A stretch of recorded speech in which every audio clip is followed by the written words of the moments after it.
அன்பழகராம் பெருமாள்ஜீயர்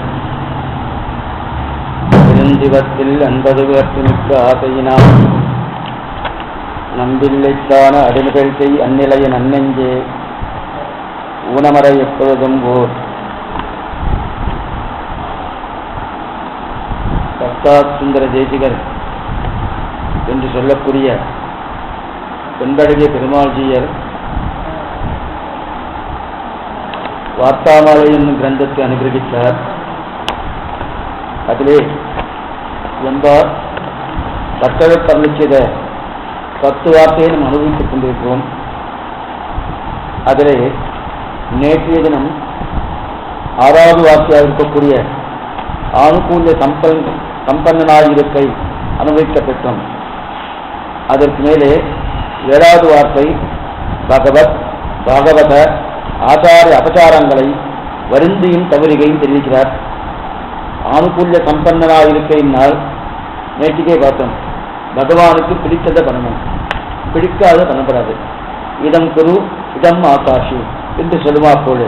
அப்படி பிடித்ததுன்னா அவனுக்கு சாஸ்திரங்கள் சொல்லப்பட்ட காரியங்கள் அத்தனையும் பண்ணணும். அதெல்லாம் தெரிவிக்கணும், இதெல்லாம் விடணுமோ அதெல்லாம் விட்டாகணும் அப்படின்னு தெரிவித்தார். அது 6வது வார்த்தையாக அனுகூல்ய சம்பன்னனாயிருக்கை. 7வது வார்த்தை பாகவத ஆச்சாரிய அபச்சாரங்களை வருந்தியும் தவிர்கை அப்படின்னு தெரிவிக்கிறார். ஏன் தெரிவிக்கிறேன்னா, பாகவத அபச்சாரம் அதே போல ஆச்சாரிய அபச்சாரம். நேற்றுக்கு பகவத அபச்சாரம் பார்த்தோம். என்னென்ன பார்த்தோம்? பகவத அபச்சாரம் அவருடைய திரவியங்களை மற்றொருத்தர் மூலமா அதை நம்ம பெற்றிருந்தாலும், மறைமுகமாகவோ நேர்முகமாகவோ பெற்றிருந்தாலும் பகவத அபச்சாரம். அதற்கு மேற்கொண்டு அவனுடைய விபூதிக்கு இன்னொன்று உண்டு, இன்னொருத்தருக்கு சேர்த்து வைத்தால் அதுவும் பகவத அபச்சாரம். அதற்கு மேலே அது விக்கிரக திருமேனி, அர்ச்சா திருமேனி என்பது எந்த லோகத்தால் பண்ணப்பட்டது அப்படின்னு பார்த்தாலே அதுவும் பகவத அபச்சாரம்.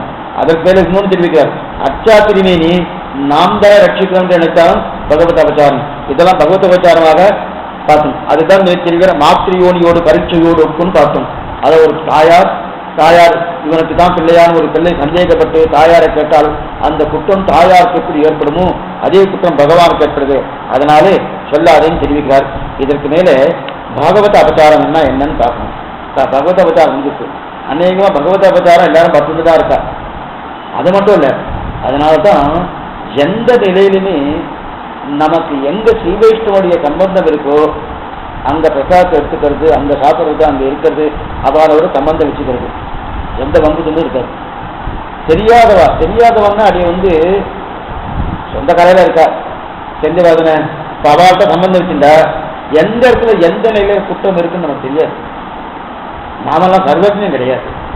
அவள் இதெல்லாம் பண்ணிட்டு வந்திருக்கா, அந்த குற்றம் வேட்டா இருக்கு, இவாளுடைய நம்ம எடுத்துக்க கூடாது அப்படின்லாம் கிடையவே கிடையாது. அதனால என்ன பண்ணுன்னா அநேகமா அதை தவிர்க்கை நல்லது. அதனாலதான் வருந்தியும் தவிர்க்கையும் போட்டுட்டார். இந்த வருந்தியின் சப்தத்துக்கு ரொம்ப முக்கியம். ஏன்னா நீ தவிர்க்கிறேன்னு சொன்னாலே என்னமாகும், சில நிர்பந்தங்கள் சொந்த காட்டை ஏற்படும். இன்னும் பெருசா யோக்கியமா இருக்காரு, இவர் ரொம்ப ஒழுங்கா அப்படின்னா பேச ஆரம்பிச்சிருவா. பேசினா பேசிட்டு போறோம். நமக்கும் பகவானுக்கு தான் சம்பந்தம். அந்த சம்பந்தம் இருக்கச்சே அந்த சம்பந்தத்துக்கு எதெல்லாம் இடையூறாக ஏற்படுகிறதோ அதனால நமக்கு கெட்ட பேர் ஏற்பட்டாலும் நமக்கு அவர்த்த கெட்ட பேர் வராமல் பார்த்துக்கணும். அதான் முக்கியம். நம்ம என்ன நினைச்சுக்கோம், வாசல்ல போறவா வெளியில போறவா சம்பந்தி வாட்ட அவரெல்லாம் தப்பா நினைச்சுக்குவாருன்னா இவர் தப்பா நினைப்பாருன்னு நினைக்கவே மாட்டோம். இவரை பத்தி சொல்லுவோம், இவர் தப்பா நினைக்கிறாரு சொன்னா அதை பத்தி கவலையே இல்லை. மற்றவா பார்த்தவங்க அவர் தான் ரட்சகரான கிடையாது. ரட்சகர் மட்டும் இல்ல, அவர் என்ன பெற்றாரா இல்ல வளர்க்க போறாரா, ஏதாவது பண்ண போறாரா இல்ல மோட்சத்தை வர்த்தம் கொடுக்க போறாரா, ஒண்ணுமே கிடையாது. இத்தனைக்கும் நான் தப்பான வழிக்கு போவதற்குண்டான காரணம் காட்டாதான் அவர் தான் இருக்கார். அப்படி இருக்கச்சும் அவர் தப்பா நினைச்சு வரணும்னு நினைச்சிட்டு இருப்போம். ஆனா இவர்கிட்ட தப்பா நினைக்கிறவங்க என்ன வரமாட்டேன். இதுதான் முக்கியம், இவருடைய முப்பொருளாக முக்கியமே தவிர. அதனால பகவத அபச்சாரம் கூடாது அப்படின்னு சொல்லுவார். அடுத்து பாகவத அபச்சாரம், நமக்கு இருக்கக்கூடிய குலம், நமக்கு இருக்கக்கூடிய படிப்பு, நமக்கு இருக்கக்கூடிய பணம், இதை வைத்துக் கொண்டு ஒரு பாகவதனை அகங்கார மமகாரத்தை அவமரியாதைப்படுத்தவே கூடாது. ஒரு பாகவதனை அவமரியாதைப்படுத்துவது. இன்னொன்னு அவர் எந்த பிறவி எடுத்தாலும் கொஞ்சம் கூட பார்க்கக்கூடாது. நம்மாழ்வார் பிராமணர் அல்லையாமே, அவர் ஏதோ 4வது வருஷத்தை பிறந்தாராமே, அவர் ஏதோ பண்ணியிருக்கிறாராமே அப்படின்னு சொன்னா அதோட பெரிய அபச்சாரமே கிடையாது. இதற்கான் ஆச்சாரிய ஆச்சரியமான ஒரு சூத்திரிகள் இருக்கிறார். என்ன சூத்திரனா, வீட்டின்பப்பாக்களில் திவ்யபாஷா நிரூபணம் இன்பமாரியில் ஆராய்ச்சி. ஆச்சரியமான சூத்திரம் அது. நாயனார் தெரிவிக்கிறார். ஒவ்வொரு சூத்திரமாகட்டும் நாயனார் எடுத்துக்கிற சூத்திரம் அத்தனை ஸ்ரீவைஷ்ணவ சம்பிரதாயத்துக்கு அடிக்கோலாக இருக்கக்கூடிய சூத்திரம். ஒவ்வொன்றும் ரத்னரத்னமான சூத்திரம். ஆச்சாரிய கிரந்தமே ஒரு தனி கிரந்தம். அது அனுபவமும் தனி அனுபவம். பகவதூஷ அனுபவம், ஈடு வியாக்கியான அனுபவம் தனி, ஆச்சார அனுபவம் தனி. ஏன்னா ரெண்டுமே ஆழ்வார் பத்தினி தான். ரெண்டுமே ஆழ்வார் பத்தினா. அது வேறு நோக்கோடு, இது வேறு நோக்கோடு. இது கிரந்தத்தை வைத்துக் கொண்டு அந்த பாசுரத்துக்கு அனுகுணமாக ஈடு வியாக்கியானம். ஆனா ஆச்சாரியர்கள ஆழ்வாருடைய திருவுள்ள கருத்து எது, அதான் முக்கியம். அந்த திருவுள்ள கருத்துப்படி இல்லை. அதுல தெரிவிக்கிறார், வீட்டின்பப்பாக்களில் திவ்யபாஷா நிரூபணம் சமம் இன்பமாரியல் ஆராய்ச்சின்னு தெரிவிக்கிறார். எதுக்கு சொன்னா, பகவானுடைய திருமேனி எதால் பண்ணப்பட்டதுன்னு நேற்று கொண்டு பார்த்தோமோ, பண்ணப்பட்டதுன்னா மாத்திரியோடு பரீட்சையோடு ஒப்புன்னு பார்த்தோமோ, அதே போல இந்த திருமேனி மட்டுமல்ல, இந்த பாகவதன் இந்த குலத்துல பிறந்திருக்காங்க ஆராய்ச்சி பண்ண பார்த்தால் அதற்கும் இதே குற்றம் உண்டு. பாகவதனை பார்த்து யாருமே இவர் தாழ்ந்த குலம் கொண்டிருக்கு, நாமெல்லாம் உயர்ந்த குலம். இன்னைக்கு அநேகமா அது நிறைய இருக்கு. அன்ன காலத்துல கிடையாது. அந்த காலம் ஒரு துணியும் கிடையாது. நாராயண நம்பிக்கு அத்தனை நெய்யை கொடுத்தார் சுவாமி ஆள வந்தார். அதற்கு திருப்பச்சந்திக்கு எத்தனை வைபவத்தை கொடுத்துட்டார். அவருடைய உச்சிஷ்டம், அவருடைய பிரசாதத்தை சாப்பிடணும்னு ஆசைப்பட்டார். அதுவன் ஏறு திருவடிய தாசர் நம்பில்லை. இதெல்லாம் எத்தனை ஒவ்வொரு பாகவதாலுக்கும் பகவதான் பகவத இதம் பாகவத, பகவான் தனக்கு அடிமை என்று நினைக்கக்கூடிய பாகவதன். அப்படி இருக்கச்சே அப்ப அதை போய் தப்பா எந்த ஜாதியில பிறந்தாரோ என்ன நினைக்கிறாங்க, அதெல்லாம் ரொம்ப தவறான எண்ணங்கள். அந்த எண்ணத்தை மாத்தினாதான் அதான் பாகவத அவதாரம். இருக்கிறதே கொடூரம் இதுன்னா பாகவத அவதாரம் தான். பாகவத அவதாரத்தை காட்டி மற்றொரு கொடூரம் இருக்கான்னா அறிவே கிடையாது. பிரியத்துக்காக சொல்றேன். சற்று ஞாபகம் வந்தபடியாலே நேற்று கொண்டு பார்த்தோம். ஸ்ருதி மமை ஆக்ஞா ஆக்ஞா சேதி மம துரோகின்னு சொல்லியிருக்கா இல்லையா. இப்ப இதுல ஒரு விஷயத்த 4 வர்ணங்கள் இருக்கு. பிராமண, சத்திரிய, வைசிய, சூத்ர. இவ 4 பேரும் சபாஷணம் பண்ணின்றான். சபாஷணம் பண்ணதுக்கு அப்புறம் அப்ப 4 பேரும் பிரபன்னர்கள் தான். அது சந்தேகம் இல்லை. ஆனா வர்ணத்தால இவர் பிராமணர், இவர் சத்திரியர், இவர் வைசியர், இவர் சூத்திரர் அப்படின்னு சொல்லியிருக்கு. அதே நேரத்துல ஒவ்வொரு வர்ணத்துக்கு இன்னென்ன தொழில்கள் உண்டுன்னு சாஸ்திரமே விதிச்சிருக்கு. பிராமணனுக்கு அறுதொழில் ஆந்தனன் கொடுத்திருக்கு, சைத்திரனுக்கு அதே போல, வைசியனுக்கு அதே போல, அதே போல சூத்திரனுக்கு இந்த 3 வர்ணத்தாருக்கும் தான் கைங்கரியம் பண்ணணும்னு சொல்லியிருக்கு. இந்த நிலையில் இருக்கச்சு அப்ப 4 வர்ணங்கள் 4 ஆசனங்கள். இப்ப என்ன தெரியும்னா 3 வர்ணத்துக்கு உண்டான நித்திய அனுஷ்டான நித்திய கர்மாக்கெல்லாம் சொல்லியிருக்கு. 3 வர்ணத்துக்கு அதாவது நித்திய, ஆனா 4ஆம் வர்ணத்துக்கு நித்திய கர்மாவும் நித்திய அனுஷ்டானம் கிடையாது. அவளுக்கு எதுக்கு இப்ப சொல்ல வரேன்னா, நீங்க என்ன பார்த்துங்கோ, பாகவத அபச்சாரமா எவ்வளவு குரூரன்னு மேல வரப்படுது. இப்ப 4வது வர்ணத்துக்கு என்ன சொல்லியிருக்குன்னா, இவர் நித்திய கர்மாவை நைமித்திக கர்மா பண்ண வேண்டாம், மற்ற 3 வர்ணத்தவர்கள் இருக்கா இல்லையா, அந்த 3 வர்ணத்தவர்களுக்கு இவருக்கு கைங்கரியம் பண்ணா போறோம் அப்படின்னு சாஸ்திரம் விதிச்சிருக்கு. இதுதான் 4வது வர்ணத்தாருக்கு உண்டான ஒரு நிலை. இப்ப 3 வர்ணத்தாருக்கு நித்திய கர்மா உண்டு, நைமித்திய கர்மா உண்டு. பிராமணனுக்கு மட்டும்தான் சஞ்சாவனம் இல்லை, சத்திரியனுக்கும் உண்டு. வாழு சஞ்சாவனம் பண்ணியிருக்கான். என்ன சொன்னா ராமாயணத்துல இறங்கியே இல்லை. ராமாயணத்துல வாழு சஞ்சாவனம் பண்ணியிருக்காங்க. ஏன்னா சஞ்சாவனம் பண்ணிட்டு இருக்கச்சு தான் ராவணன் வந்தான். ராவன் சண்டை போடுறதுக்காக வந்தான். நீ ரொம்ப பலசாலி, யாரோ ஏற்றி விட்டா பலசாலி சண்டை போடுறதுக்காக வந்தான். குறுக்க சஞ்சாரம் பண்ணுறது கிழக்கு பத்திக்கு கல்யாணம் பண்ணிட்டு குறுக்க ஜனோட சண்டை போடுறது கேட்டுதான் இருக்கான். இவனுக்கு கோவம் வந்துட்டு அந்த ராவனை எடுத்துட்டு இந்த அக்களை வச்சு அடைக்கிட்டு சஞ்சாரம் பண்ணிட்டு இருக்கான். இவனால நிமிர முடியல, ஒண்ணுமே பண்ண முடியல, என்னமே பண்ண முடியாது. சஞ்சாரம் பண்ணி முடிச்சாச்சு, சாயங்காலம் ஆச்சு. இங்க இருந்து அடுத்த அந்த பக்கம் மேற்கத்துக்கு போய் அங்க போய் சாயம் சஞ்சாரம் பண்ணிட்டு இருக்கான். சஞ்சாரம் பண்ணி கீழே விட்டுட்டான். என்ன விஷயம் கேட்க வந்தேன்னா, ஒண்ணுமில்லை, உனக்கு தெரிவிச்சு போறாங்க வந்துட்டான். இது யார் சொல்றாங்க, அங்கதான் சொல்றாங்க. அதனால வாலியும் சஞ்சாவனுக்கு 3 வர்ணத்தாருக்கும் உண்டு. அதை விட்டுட்டோம், அது வேற விஷயம். எதுக்கு சொல்ல வந்தேன்னா, அதே போல இந்த 3 வர்ணத்தாருக்கு இருக்கக்கூடிய நிலை இருக்கு இல்லையா. அப்ப இப்படி இல்லாம, அதாவது இதுக்கு மேல ஒரு அஷ்டமா என்ன தெரிவிக்கிறான்னா, இப்ப 4 பேரும் பெருமாளுடைய திருவிடை பத்திட்டா சன்னாதி ஆயிடுச்சு. சன்னாதி ஆன பண்ண இப்ப அந்த விஷயத்த 4 பேரும் பிரபன்னரா இல்லையா, வர்ணத்தால உயர்ந்திருக்கலாம். இப்ப எப்ப இவாளுக்கு சன்னாதி ஆயிட்டோ, பிராமணன் நான் முந்தைய ஜென்மத்துல பிராமணா இருந்தேன் அப்படின்னு நினைக்கணுமா. சத்திரியன் நான் முந்தைய ஜென்மத்துல சத்திரியனா இருந்தேன் நினைக்கணுமா. வைஷ்யன் நான் முந்தைய ஜென்மத்தை வைஷ்யனா இருந்தேன் நினைக்கணுமா? ஏன் இந்த நிலைன்னா, இவர் அங்கிருந்து எப்ப சமாஷம் பண்ணிட்டாரோ இவர் முதல் வர்ணத்திலிருந்து 5வது வர்ணத்துக்கு வந்ததா சம்பிரதாயம் தெரிவிக்கிறது. கொஞ்சம் நல்லா என்ன கேட்டு 4 வர்ணம் தான் சொல்லியிருக்கு. 5வது வர்ணத்துக்கு 4 வர்ணத்துக்கு ஒவ்வொரு அனுஷ்டானம் சொல்லியிருக்கு. 5வது வர்ணத்துக்கு எந்த விதமான அனுஷ்டானம் கிடையாது. ஆனா எப்ப இவன் பிரபன்னம் ஆயிட்டனும், பிராமணனும் 5வது வர்ணத்தவன், சத்திரியனும் 5வது வர்ணத்தவன், வைஷ்யனும் 5வது வர்ணத்தவன், அதுபோல சூத்திரனும் 5வது வர்ணத்தவன். இப்ப இந்த 4 பேருமே என்ன ஆயிடுச்சு, ஒரே வர்ணத்துக்கு வந்தாச்சு. என்ன வர்ணத்துக்கு? 5வது வர்ணத்துக்கு வந்தாச்சு. அப்ப சமாசனம் ஆயிடுச்சுன்னா பிராமணனுக்கு உண்டான தன்மை போயிடுமா? போகாது.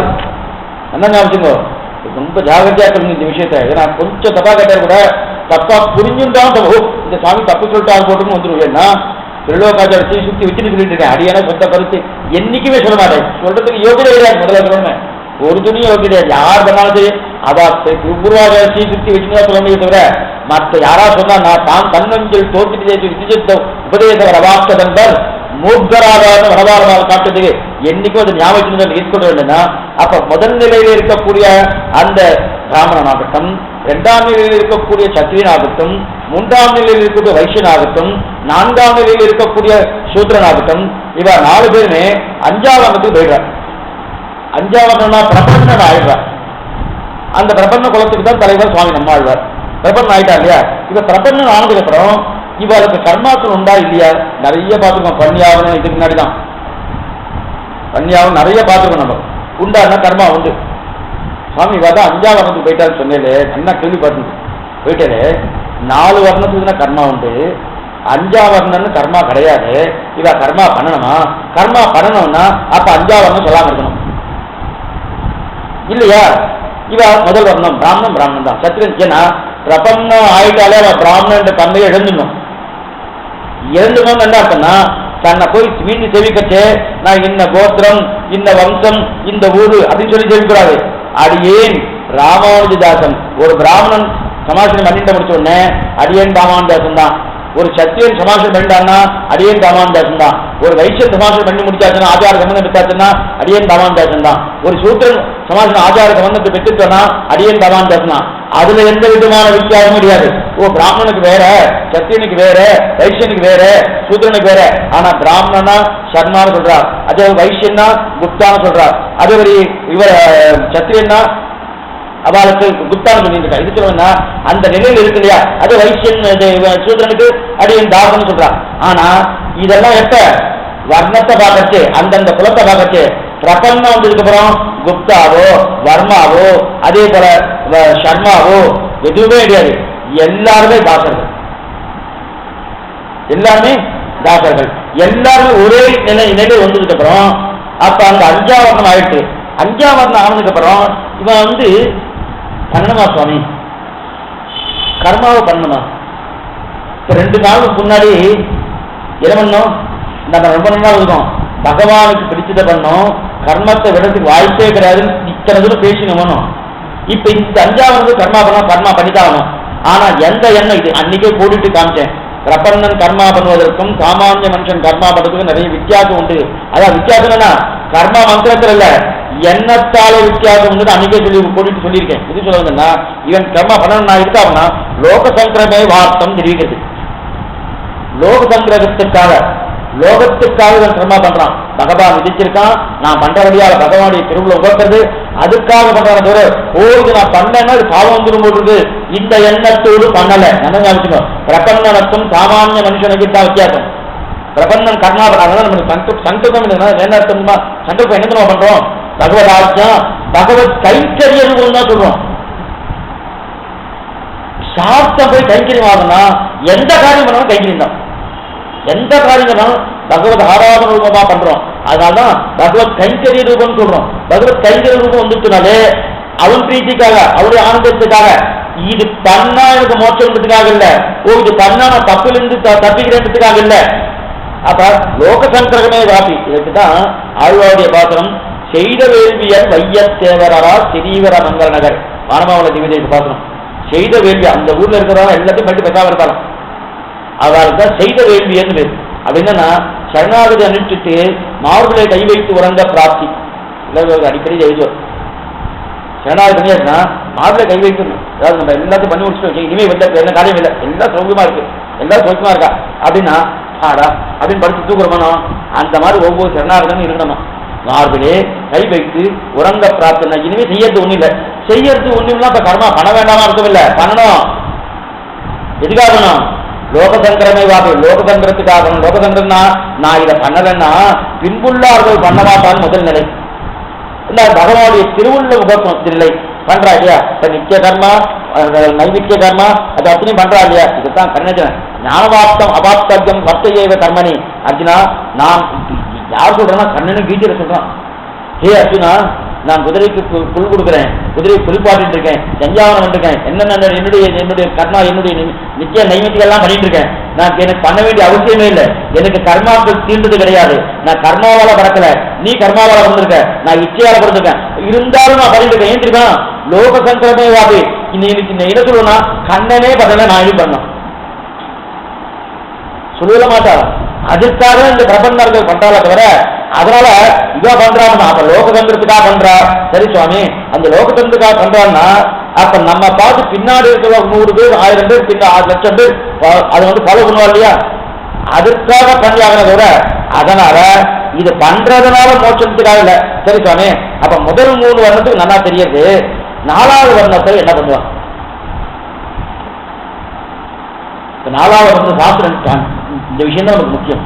சாஸ்திரம் என்ன சொல்லியிருக்கு? முதல் 3 வர்ணத்தவர்களுக்கும் கைங்கரியம் பண்ணணும்னு சொல்லியிருக்கு. இப்ப இப்படி வச்சுக்கோம். இப்ப பாகவத உச்சார பார்த்துருக்கோம், அது வந்து எந்த ட்ராக்ல இருக்கணும் நம்ம அது வந்து எங்கேயோ படிக்கூடாது, நம்ம எங்க நின்று இருக்கோம் அது ரொம்ப முக்கியம்.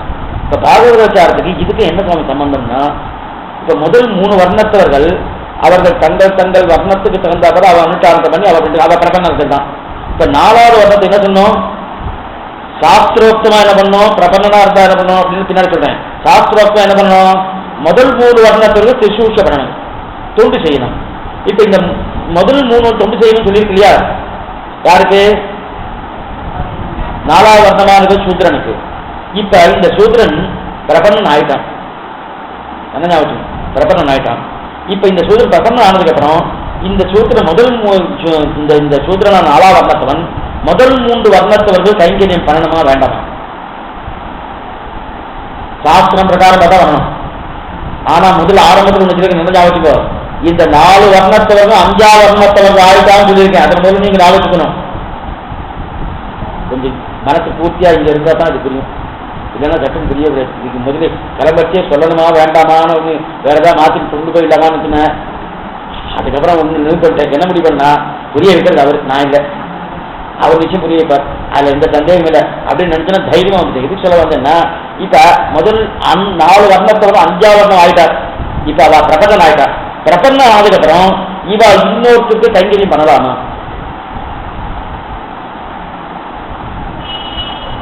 ஆனா சாப்பிட்டு என்ன சொல்றது?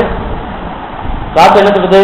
4வது வர்ணத்தவர் முதல் 3 வர்ணத்தவருக்கு கைங்கரியம் பண்ணணும்னு சொல்லியிருக்கு சாஸ்திர பிரகாரம். இப்ப அது சாஸ்திர சம்பிரதாயம் பிரகாரம் முதல் 4 வர்ணத்தவர்களும் ஆச்சாரிய சம்பந்தம் பெற்றுக் கொண்டால் 5ஆம் வர்ணத்தவர்களா ஆயிட்டான்னு சொல்றது. அது எப்படி ஆறா என்ன ஆறுன்னு இந்த விசாரத்துக்கு போனா இது ஆயிட்டான்னு நீங்க வச்சுக்கோ. அது விசாரம் பெரிய விசாரம். அது அர்த்தவச்சத்துக்கு ரொம்ப ஆசமா விசாரிக்கிறார், அதுக்கு மேல தத்துவத்திரத்துக்கு ரொம்ப ஆசமா விசாரிக்கிறார். அது வேண்டாம் வேண்டாம். இப்ப எதுக்கு சொல்ல வந்தீங்கன்னா, அப்ப அவருடன் வந்ததுக்கு அப்புறம் இவர் அந்த கைங்கரியம் பண்ணணுமா? இப்ப கைங்கரியம் பண்ணணும்னா ஒருவேளை அந்த முதல் 3 வர்ணத்துக்கு பண்ணணுமா? வைசிய சத்திரிய பிராமணன் 3 பேர் பண்ணணும். அவ 3 பேரும் பிரபந்தனா இருந்தா தேவை. ஒரு சீவைஷ்ணவன் மற்றொரு சீவைஷ்ணவன் கைங்கரியம் பண்றான். அது அவர் பிரபந்தனா இல்ல, சாமானிய மனுஷனா இருக்க. சாமானிய மனுஷனா இருந்தா அவன் பிராமணன் சுவாமின்னா, பிராமணன்னா உயர்த்தி இல்லை வந்து ஆவச்சுங்கோ. நம்ம சீவைஷ்ணவ சம்பிரதாயத்தை உயர்த்தி எதுன்னா, பயிலும் திருவிடையார் எவரேலும் அவர் கண்டீர் பயிலும் பிறப்பிடைதோடு எம்மையாரும் பிறந்த ஆழ்வாருடைய திருவாக்கு ரொம்ப முக்கியம். யார் பகவானை சேவிக்கிறாரோ அவர் தான் உயர்ந்த குலம் சொல்லுகிறார். அப்படின்றதுக்காக பிராமணத்துக்காக உயர்ந்த குலம் நம்ம சம்பிரதாயத்தில் கிடையாது. பிரம்மத்தை அறிந்தவன் பிராமணன்.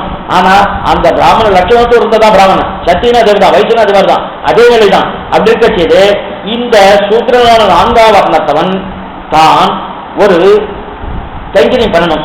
ஏதோ கைங்கரியம் பண்ணணும். கைங்கரியம் பண்ற போச்சு அவர்கள் முதல்ல 3 வர்ணத்தவர்களும் பிராமணனோ சத்திரியனோ வைசியனோ பிரபன்னர் அல்லாதவர்களாக இருந்தால், அதனால என்ன அர்த்தம், ஆச்சாரிய சம்பந்தம் பெற்றுக்கொள்ளாமல் சரணாகதி அனுஷ்டிக்காமல் இருந்தால் அவர்களுக்கு இந்த 4ஆம் வர்ணத்தவா சூத்திரன் கைங்கரியம் பண்ணணுமா கூடாதா?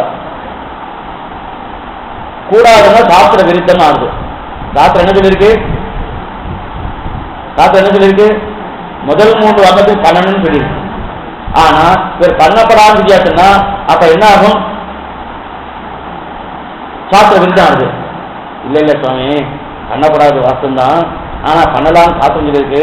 ஆனா அவர் ஒரு விதிவிலக்கு பாருங்க, இவர் 4 பேருமே 5ஆம் வர்ணத்துக்கு வந்துட்டாலே, அப்ப ஒரு 4ஆம் வர்ணத்துல இருக்கா 5ஆம் வர்ணத்துல இருக்காளா?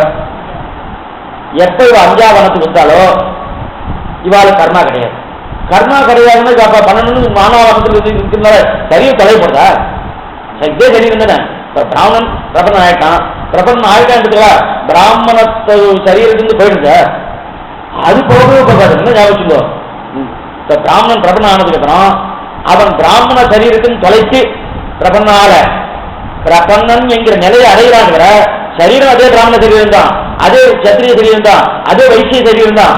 அது மாறப்போறது இல்லை, எங்கேயும் மாறப்போறது. அது மாதிரி சூத்திரனா சரீரம் தான். அதனால இவன் பண்ண வேண்டியதுதான். ஆனாலும் இவன் 5ஆம் வர்ணத்தில் வந்தபடியாலே இவன் என்ன பண்ணணும்னா அதே பிரபந்தர்களா இருக்கக்கூடியவர்கள் இவன் கைங்கரியம் பண்ணலாம். இது ஒரு நிலை.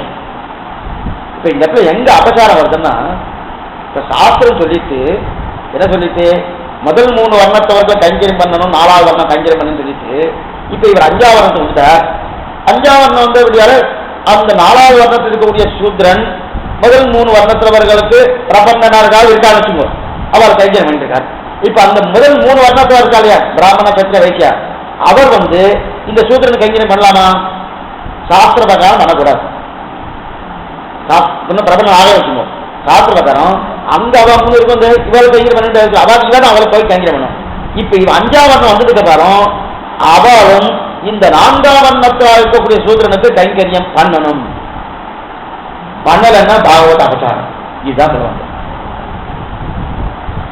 நான் இது எதுக்கு சொல்ல வந்தேன்னா, அவ பிராமணாவுக்கு நம்ம மற்றவாலாம் பண்ணணும், பிராமணா மற்றவாளை பண்ணக்கூடாது என்கிற நிலை கிடையாது. பிரபன்னனாக இருந்தால் ஞாபகம், ரொம்ப முக்கியமான விஷயம், பிரபன்னனாக இருந்தால் இதுதான் பாகவத அபச்சாரம். ஏன்னா மற்றதெல்லாம் வந்துடும்.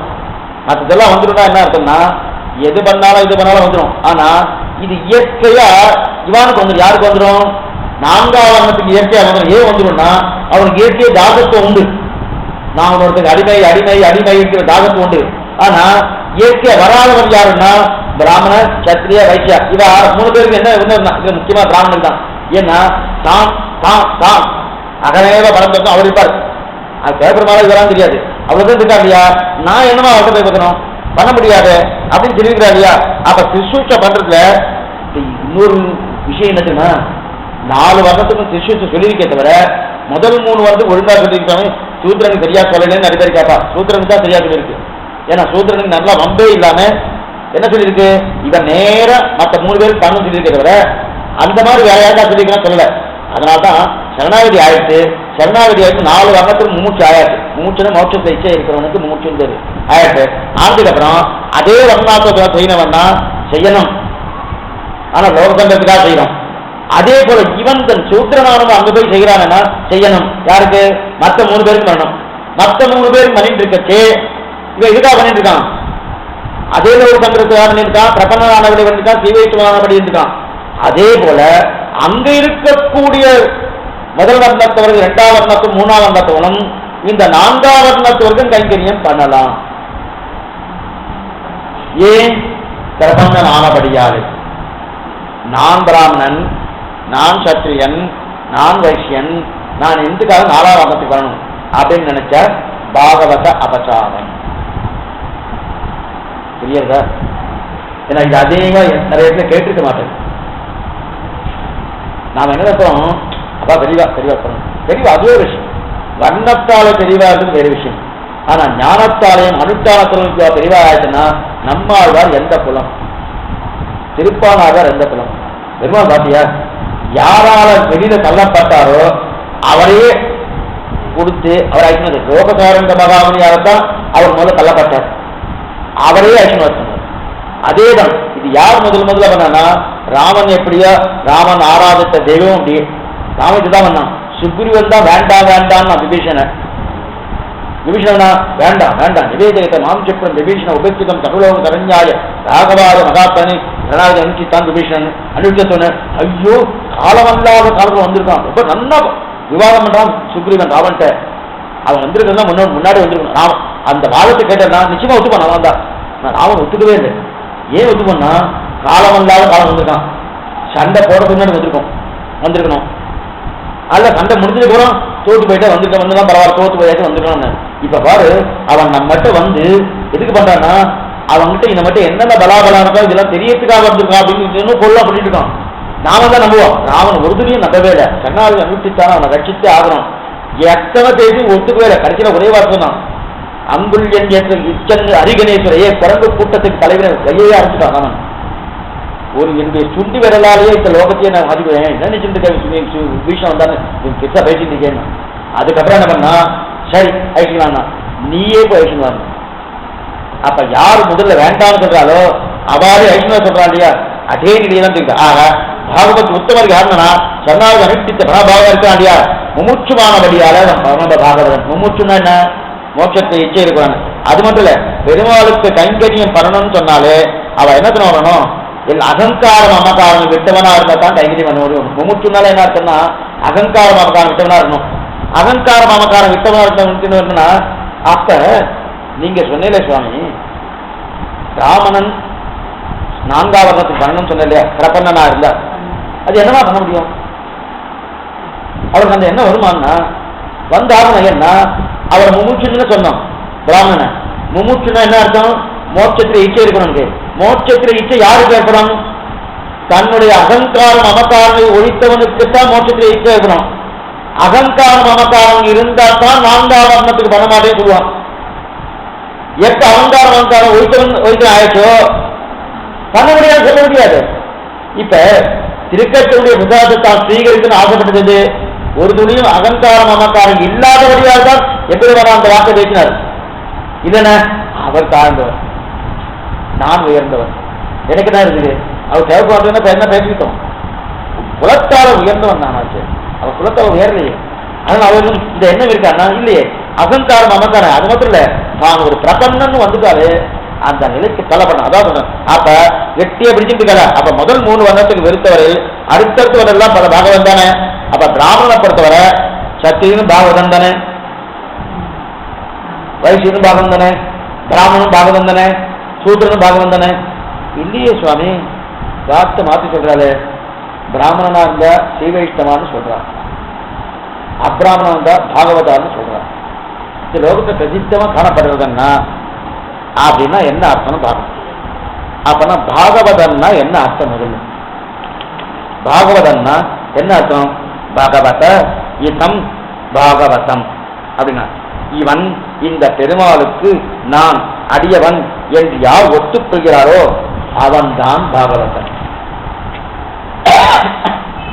அப்ப இதுல முதல் வர்ணமாக இருக்கக்கூடிய பிராமணன் பாகவதன் இல்லையா? பெருமாளுக்கு அடிமை இல்லையா? சுவாமி என்ன இந்த வார்த்தை பேசுறேன்? அப்ப பாகவதன் ஒத்துக்கணுமே. பாகவதன் சப்தத்துக்கு என்ன அர்த்தம்? இந்த பெருமாளுக்கு நான் அடிமை என்று ஒத்துக்கொண்டவன் தான் பாகவதன். அப்ப அந்த விஷயத்துல பார்த்து 4ஆம் வர்ணத்தவனா இருக்கக்கூடிய ஸ்ரீவைஷ்ணவன் அவனே பாகவதன், 3ஆம் வர்ணத்தவா இருக்கக்கூடிய இவனவன் ஸ்ரீவைஷ்ணவன் அவனே பாகவதன், 2ஆம் வர்ணத்தவா இருக்கக்கூடியவன் அவனே ஸ்ரீவைஷ்ணவன் அவனே பாகவதன், முதல் வர்ணத்தவா இருக்கக்கூடிய அவனே ஸ்ரீவைஷ்ணவன் அவனே பாகவதன். அப்ப இந்த பாகவதன் தான் அர்த்தம். இப்படிப்பட்ட பாகவதன் அந்த பாகவதனுக்கு அதான் அந்த பாகவதனுக்கு 3ஆம் வர்ணமோ 4ஆம் வர்ணமோ எதுவாக இருந்தாலும் அந்த 4ஆம் வர்ணத்தவர்கள் கைங்கரியம் பண்ணணும். கைங்கரியம் பண்ணணும். அந்த கைங்கரியத்தை தான் அப்படி பண்ணலன்னா அது பாகவத அபச்சாரம். அதான் இத தீவத்தன புருஷாச்சு ஆச்சரியமா இருக்கிறார். புரியத்துக்காக வந்து சொல்றேன். அதாவது எப்பவுமே ஒரு விஷயம் சொல்றாரு. அதாவது எந்த வர்ண அதாவது திலலோகாச்சாரியர் இருக்காரு ஆச்சரியமா, இது மற்றொரு அர்த்தம் இருக்கிறார். அதாவது ஆச்சரியமா திலலோகாச்சாரியர் என்ன அவருக்குன்னு ஒரு தனி பாணி உண்டு. என்ன வாடினா சாஸ்திரத்தை விட்டுக் கொடுக்க மாட்டார், சம்பிரதாயத்தை விட்டுக் கொடுக்க மாட்டார். சாஸ்திரம் என்பது அடித்தளம், சம்பிரதாயம் மேலே கட்டப்பட்ட கட்டடம். கட்டடம் ஒழுங்கா இருக்கணும்னா கடகால நல்லா இருந்தால் ஒழுங்கா இருக்கும். எனக்கு கடகால வேணாம் சுவாமி, கட்டடம் மட்டும் வச்சுக்கன்னா ஒரு 4 மாதம் 5 மாதம் ஏதோ செய்தி தகவல் நிறைய வந்துடணும், அப்படியே விழுந்துட்டணும். அந்த மாதிரி சம்பிரதாயம் எல்லாமே போயிடும், மதமே போயிடும், ஒன்றும் இருக்காது. அப்ப சம்பிரதாயம் இருக்கணும், சாஸ்திரம் இருக்கணும். அதே போல சாஸ்திரத்தை விட்டு கொடுக்க மாட்டார், சம்பிரதாயத்தை விட்டு மாட்டார், எந்த வர்ணத்தையும் விட்டு கொடுக்க மாட்டார். அதையும் சொல்லணும். பிரயோகாச்சாரிய சம்பிரதாயம் உயர்ந்த சம்பிரதாயம், எந்த வர்ணத்தையும் விட்டு கொடுக்க மாட்டார். அதற்குன்னு வர்ணாசுர தர்மத்தை மீறியும் பேச மாட்டார். அதான் ஞாபகம். வர்ணாசுர தர்மத்தை மீறி இத்தனைக்கும் கட்டுப்பட்டு மேற்கொண்டு எழுதுறாரு பிரயோகாச்சாரியர். ஆச்சரியமான சிருஷ்டி. என்ன தெரியுறாருன்னா, இனிமே சொல்லப்படுறது ரொம்ப முக்கியமானது என்னன்னா, பிராமண சத்திரியர்கள் பாகவதா இருந்தா சூத்திர பாகவதா இருந்து விட்டால் அப்ப அவன் தான் உயர்ந்தவன். என்ன ஞாபகம்? பிராமணன், சத்திரியன், வைஷ்ணவன் 3 பேர் இருக்கா. அவ 3 பேரும் சமாசனாகல பாகவதன் இல்லை, சூத்திரன் பாகவதன் ஆயிட்டான். இது யார் பிராமணன் உயர்ந்தனா, சத்திரியன் உயர்ந்தனா, வைஷ்யன் உயர்ந்தனா, சூத்திரன் உயர்ந்தவனா? நிச்சயமா யார் கேட்டாலும் பிராமணன் தான் உயர்ந்தவனா இல்லைன்ற. அந்த வைஷ்யன்ல அந்த சூத்திரன் தான் 4ஆம் வர்ணத்தவன் தான் உயர்ந்தவன் இருக்கிறார். எதனா சுவாமி சொல்ல முடியும்னா, குலத்தால இருந்தாலும் உயர்ந்தவன்னா இங்க குலம் இல்லை, இங்க பகவத் சம்பந்தம். பகவத் சம்பந்தம் உடையவன் உயர்ந்தவன், பகவத் சம்பந்தம் இல்லாதவன் தாழ்ந்தவன். அது யாராவது இருக்கும். புலந்தாங்கு சாதிகள் நாடுகளின் கீழிருந்து எத்தனை நலந்தான் இல்லாத கண்டாளர்களாகவும் பலந்தாங்கு சக்கரத்தங்கள் மணிவண்ணர் காலந்து உள்கலந்தார் அடியாதம் அடியார் எம்மடிகளே ஆராட்டுகிறார்.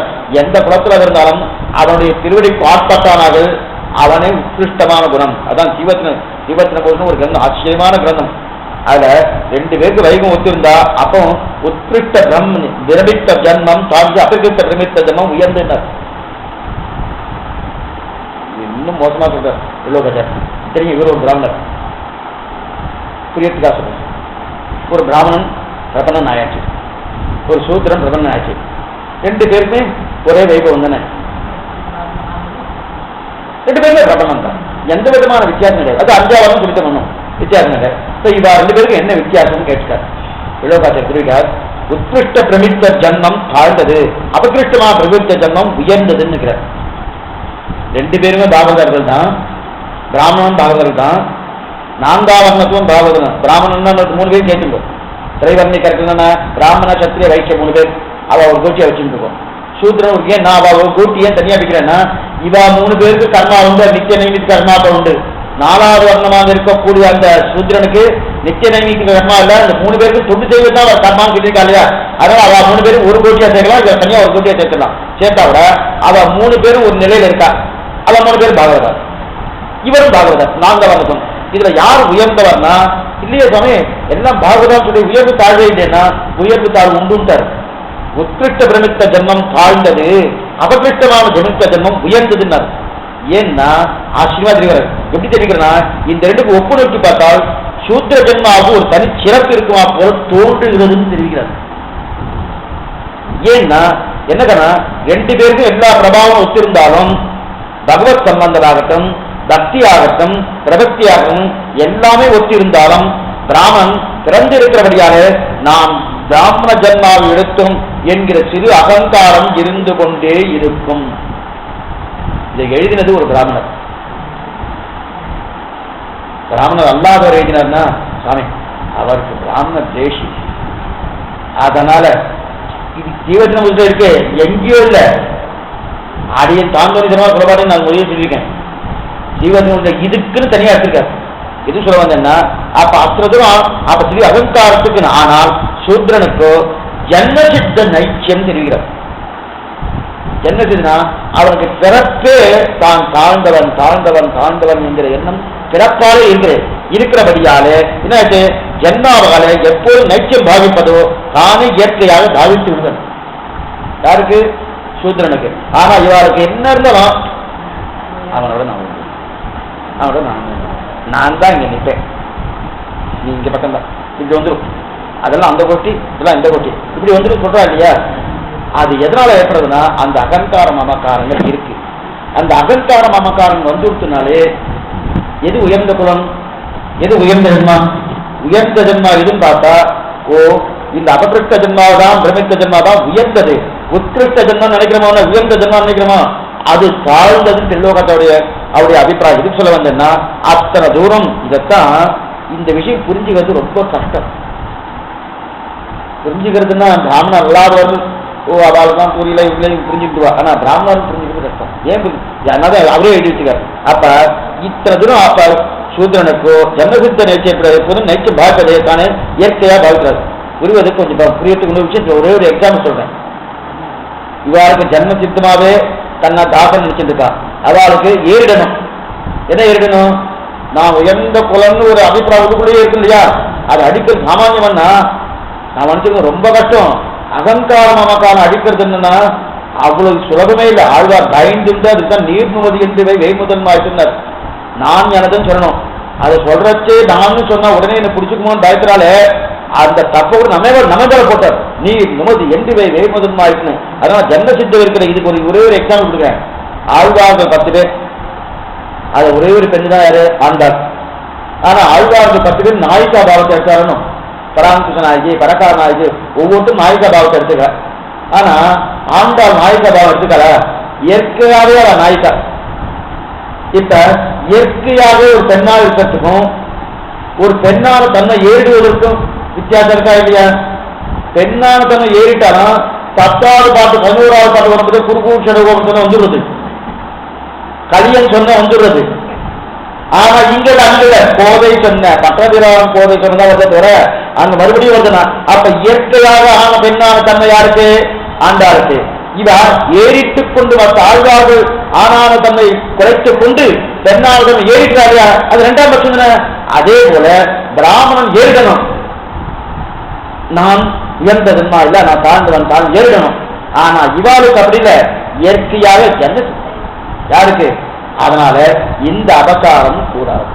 எந்த அபச்சாரம்? ஒரு தாழ்ந்த வர்ணத்துல இருக்கக்கூடிய வர்ணனை பார்த்து இவன் இப்படி இருக்கானே, இவன் இது பண்ணிட்டு இருக்கானே, இதுதான் பாகவத அபச்சாரம். ஏன்னா பாகவத அபச்சாரம்னா அநேகம் என்ன நினைப்பாருன்னா ஒரு பிராமணன் வையக்கூடாது, இது வைக்கிறார், அதெல்லாம் எல்லாருக்கும் பார்க்க எல்லாமே சொல்லியிருக்கு. ஆனா இத்தனை தூரம் வருவார்னா வரமாட்டார். அவர் பாகவதமே இல்லை சுவாமி அப்படின்னு பாகவத விசாரம் கூடாது. அவர் பாகவதமே இல்லை சுவாமி என்ன, அவர் பாகவதன் இல்லைன்னு நான் முடிவு பண்ண கூடாது, நான் முடிவு பண்ண கூடாது, அது அவர் தான் முடிவு பண்ணணுமே தவிர. அதனால்தான் எல்லாரும் பாகவதம் தான் பாவிக்கணும். ஏன்னா எல்லாமே அவருக்கு சரீரம் தானே. அதான் நாம நம்முடைய சம்பிரதாயம் நாம இவாளெல்லாம் யாரு புத்தரையும் வெய்யதில்லை. யாரு தேவதாரத்தை வெய்யறவன்னா அவளுக்கு நிலைய சொல்றமே தவிர அது கூடாது கூடாது நம்ம கண்ணு விரோதின்னு அவளுக்கு நம்ம எந்த விதமான இதுவும் கிடையாது. அவட்ட சித்தோட அப்ப அதைத்தான் தெரிவிக்கிறார். ஆண்டாளுக்கு உண்டானது அது எந்த சித்தம் தெரிவிக்கிறாள் இல்லையா, அது மேற்கொண்டு இப்படிலாம் தெரிவிக்கிறாள் இல்லையா. அதனால இந்த நிலை இருக்கிறபடியால இவ்வளவு தூரம் வரத்துக்கு எது காரணம்? உயர்ந்த நிலைக்கு நான் வந்துட்டேன். அந்த உயர்ந்த நிலைக்கு வர்ணத்துல ஒரு அகங்காரம் அமக்காரம் தொலைக்கணும். தொலைச்சாதான் பாகவத அபச்சாரம் வராது. அந்த அகங்காரம் அமக்காரம் தொலைக்கலன்னா பாகவத அபச்சாரம் நிச்சயமா இருக்கணும். இதுதான் இன்னும் நல்ல குணம் என்ன பண்ணணும்னா அவனுக்கு இருக்கக்கூடிய குணமோ ஆபிஜாத்தியமோ ஆபிரூக்கியமோ வித்யாவனமோ தனவதமோ கூடவே கூடாது. நடிகை கலக்கம் விரும்புகிறான் வஞ்ச முக்குறும்பான் புதியை கலக்கம் கூறத்தாழ்வான். அவருக்கு வித்யா குணமோ தான் உயர்ந்த குலத்தில் பிறந்திருக்கணும், தான் நிறைய வாசிச்சிருக்கணும், நான் பெரிய பணக்காரன் இருக்கணும், ஒரு துளியும் கிடையாது. முக்குறும்பு அதான் முக்குண்டு. வித்யாகனம், வித்யாமதம், தனமதம், குலமதம், இந்த 3 இதான் முக்குறும்புன்னு சொல்லுவார். அது ஒரு காலம் கூடக்கூடாது. அதை வச்சுட்டு அந்த குறும்பு வச்சுட்டு உழைக்கணும். அதைத்தான் ஆசீர்வாத் இருக்கிறார். நைத கிராம குலாபதிக்கு விஷ்ணாவை ரகுதா தத்தை சபம் சபையேவிக்கு விஷ்ணு சீவசம் கொண்டு எடுக்கிறார். ஆச்சரியமா பாருங்க. அழகா கட்ட என்ன கட்டுறேன்னா பிராமணுக்கு உபயனை ஆற்றினாலே அபிவாதியா சொல்றணும். அவன் தன்னுடைய கோத்திரத்தையும் குலத்தையும் ஊரையும் சொல்லிட்டு தன்னுடைய எல்லாம் சொல்லிக்கணும். அது இதுக்கு உபநயனம் ஆயிடுச்சுனா யஜ்னோபதி ஆயிடுச்சுனா. ஆனா சமாசம் ஆயிடுச்சுன்னா அதுக்கப்புறம் அந்த அபிவாதியே கிடையாது. என்ன சொல்லணும்? பராமசுக பதகால எதிவராதிகள்னு சொல்லணும். என்ன சொன்ன? விப்ரர்க்கு கோத்திர சரண சூத்ர கூட்டஸ்தர் பராபர பாராபரிய கோதாயனாதிகள் தெரிவிக்கிறார். பிரபன்னஜன கூட்டஸ்தர் பராமசுக பதகால எதிவராதிகள். இந்த சூத்திரம் 36வது சூத்திரம். அதே ஆச்சாரிய தேசம்.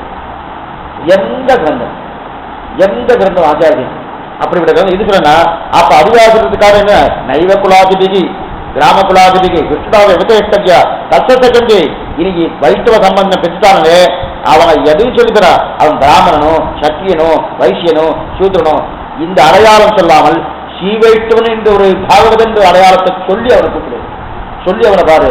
இவன் பிராமணன் உயர்ந்தவன், இவன் சூத்திரன் தாழ்ந்தவன் பார்க்காது. அது நிறைய பார்த்தாங்கன்னா பாகவத அபச்சாரம். பாகவத அதனால்தான் தொண்டர்படியா என்ன பண்ணிட்டாருன்னா, எனக்கு இந்த பேர் வேண்டாம், விப்ரநாராயணன் பேர் வேண்டாம், தொண்டர் அடி பொடி பக்தாங்கிரேனு தொண்டர் அடின்னு பிராமணன் போய் இது பண்ணலாமான்னா அவர் அதான் எதிர்பார்க்கிறார். அவர் அதுதான் எதிர்பார்க்கிறாருன்னா தொண்டர் கமுதுண்ட சொல்மாலைகள் சொல்லிருக்கிறார. அப்ப சதுர்த்த வர்ணர் இது மாத்திரம் இல்ல, இன்னொரு விஷயம் இருக்கார்.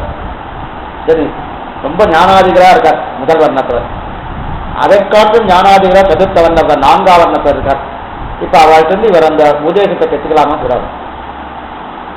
நான்காம் வர்ண சூத்திரர் ஒருத்தர், முதல் வர்ணம் பிராமணன் ஒருத்தர், இரண்டாம் வர்ணம் மூணாம் வர்ணம் இருக்கார். இப்ப நான்காம் வர்ணம் ஞானத்தோடு இருக்கார். அவர் ஞானத்தை இவற்றை பெற்றுக்கலாமா கூடாதுன்னா அவர்கிட்ட தான் அபாரமா பெற்றுக்கொண்டு. ஏன்னா ஆழ்வார் யாரு? ஆழ்வார் யாரு? ஆழ்வார் சம்பந்தம் கிடைக்குமா தெரியுமா யார் நினைக்கிறார்? ஆச்சரியமான மாறன் அடிபணிந்து வந்திருக்கிற ஆழ்வார் திருவடி சம்பந்தம் பெற்றபடியாக நான் வாழ்ந்தேன் யார் சொல்லிக்கிறது? பிராமணத்துக்கு அபிகிட்டமாக இருக்கக்கூடிய சுவாமி எம்பெருமானாண்டு வார்த்தையை சொல்லிக்கிறாரு. அப்படி இருக்க மாறன் அடிபன் முதல் பாகமே தான். மாறன் அடி பணிந்தன். ஏன்னா அடி பணிந்துவன் சொன்னதான் நெஞ்சே சொல்லுவாங்க, நாமங்களே வருமா ஞாபகம் வந்தபடியா சொல்றேன். எங்கெங்கெல்லாம் திருவடி பிரஸ்தாபம் வருதோ உடனே நெஞ்சு வந்துடும். நல்லா பாருங்க, எங்கெங்கெல்லாம் திருவடி பிரஸ்தாபம் வருதோ அங்கெல்லாம் நெஞ்சு வந்துடும். ஆழ்வார் பாட்டு 2-3 இருக்காங்க. முதல் பாட்டே தான். உயர்வர உயர்நலம் உடையவன் ஜவனவன், அயர்வர மகிழ்ந்த மரபன் ஜவனவன், அயர்வர அமரர்கள் அதிபத்தியவனவன், துயர்வு சுடரு தொழிலன் மன்னன் இல்லையா, சுடரடி வந்து இல்லையா. அடுத்த சப்தம் என்ன வந்து? என் மனனே நெஞ்சு வந்துட்டார். அடி வந்தாலும் நெஞ்சு வந்துடும். அதே போல 2ஆம் 10 3ஆம் திருவள்ளுவர் சூழ்ச்சி ஞான கிடந்தையாவது எங்கும் கேட்சிக்கிற இங்கிலம் நிறைந்திருந்தால் தாழ்ச்சி மட்டும் வாழ்ச்சி யான் சேருங்க அருளா வந்தே வந்தாய் போலே வந்துமென் மனத்திலே சிந்தாமல் இதுவே இடிவாது வந்தார் காலம் கொடுமல பிரிந்து தந்தால் யான் வந்து என் கேட்பனி கிப்பன் கிள்ளேன் என்கிறன் முரணாளால் அர்த்தசாரங்காவை சுவைத்துக் கொண்டிருந்தேன் கற்பல்லாலும் உயிர் செய்த பரமா நீ நற்பு சோதித்தால் நலுபோது எஞ்சான்று. இந்த பாருங்க, நற்பு சோதித்தால் வந்துருக்கு இல்லையா. அடுத்த பாருங்க, எஞ்ஞான்று நாம் இருந்திறந்து இறங்கி நெஞ்சே நெஞ்ஞானமின்றி வினையல் பிறப்பிழந்து நெஞ்ஞானமின்றி வினையல் பிறப்பிழந்து எஞ்ஞானம் கண்ணனை மேவுதமே. அதே போல இந்த அந்த இது வந்து நெஞ்சு வந்துச்சு. எந்த சொன்னாலும் உடனே நெஞ்சு வந்துடும். நெஞ்சு அடின்னு சொன்னா நெஞ்சு வந்துடும். அதே போல என்ன தெரிவிக்கிறான், இவா தன்னுடைய ஞானத்தை கொடுக்கலாம், அவாத்தையும் பெற்றுக்கிறான். சதுர்த்த வர்ணத்தவர்களே, சதுர்த்த வர்ணம்னா 4ஆம் வர்ணத்தவர்களுக்கு அதுதான் தஸ்மை தேயம் ததே கிராஜ்யம். இது கௌரவநாத்த பெருமாளுடைய வாக்கியம். அவர்களுக்கு தஸ்மை தேகம் ததே கிராஜ்யம் அப்படின்னா என்ன? இந்த யஸ்மின் அஷ்டவிதோ சேஷா யஸ்மின் நிகழ்ச்சியை கட்டது தஸ்மை தேகம் தகோகிராஜ்யம். அவனுக்கு கொடுக்கலாம், அவனுக்கு பெற்றுக்கொள்ளலாம். இதை சொன்னபடியாக தெரிவிக்கிறார்.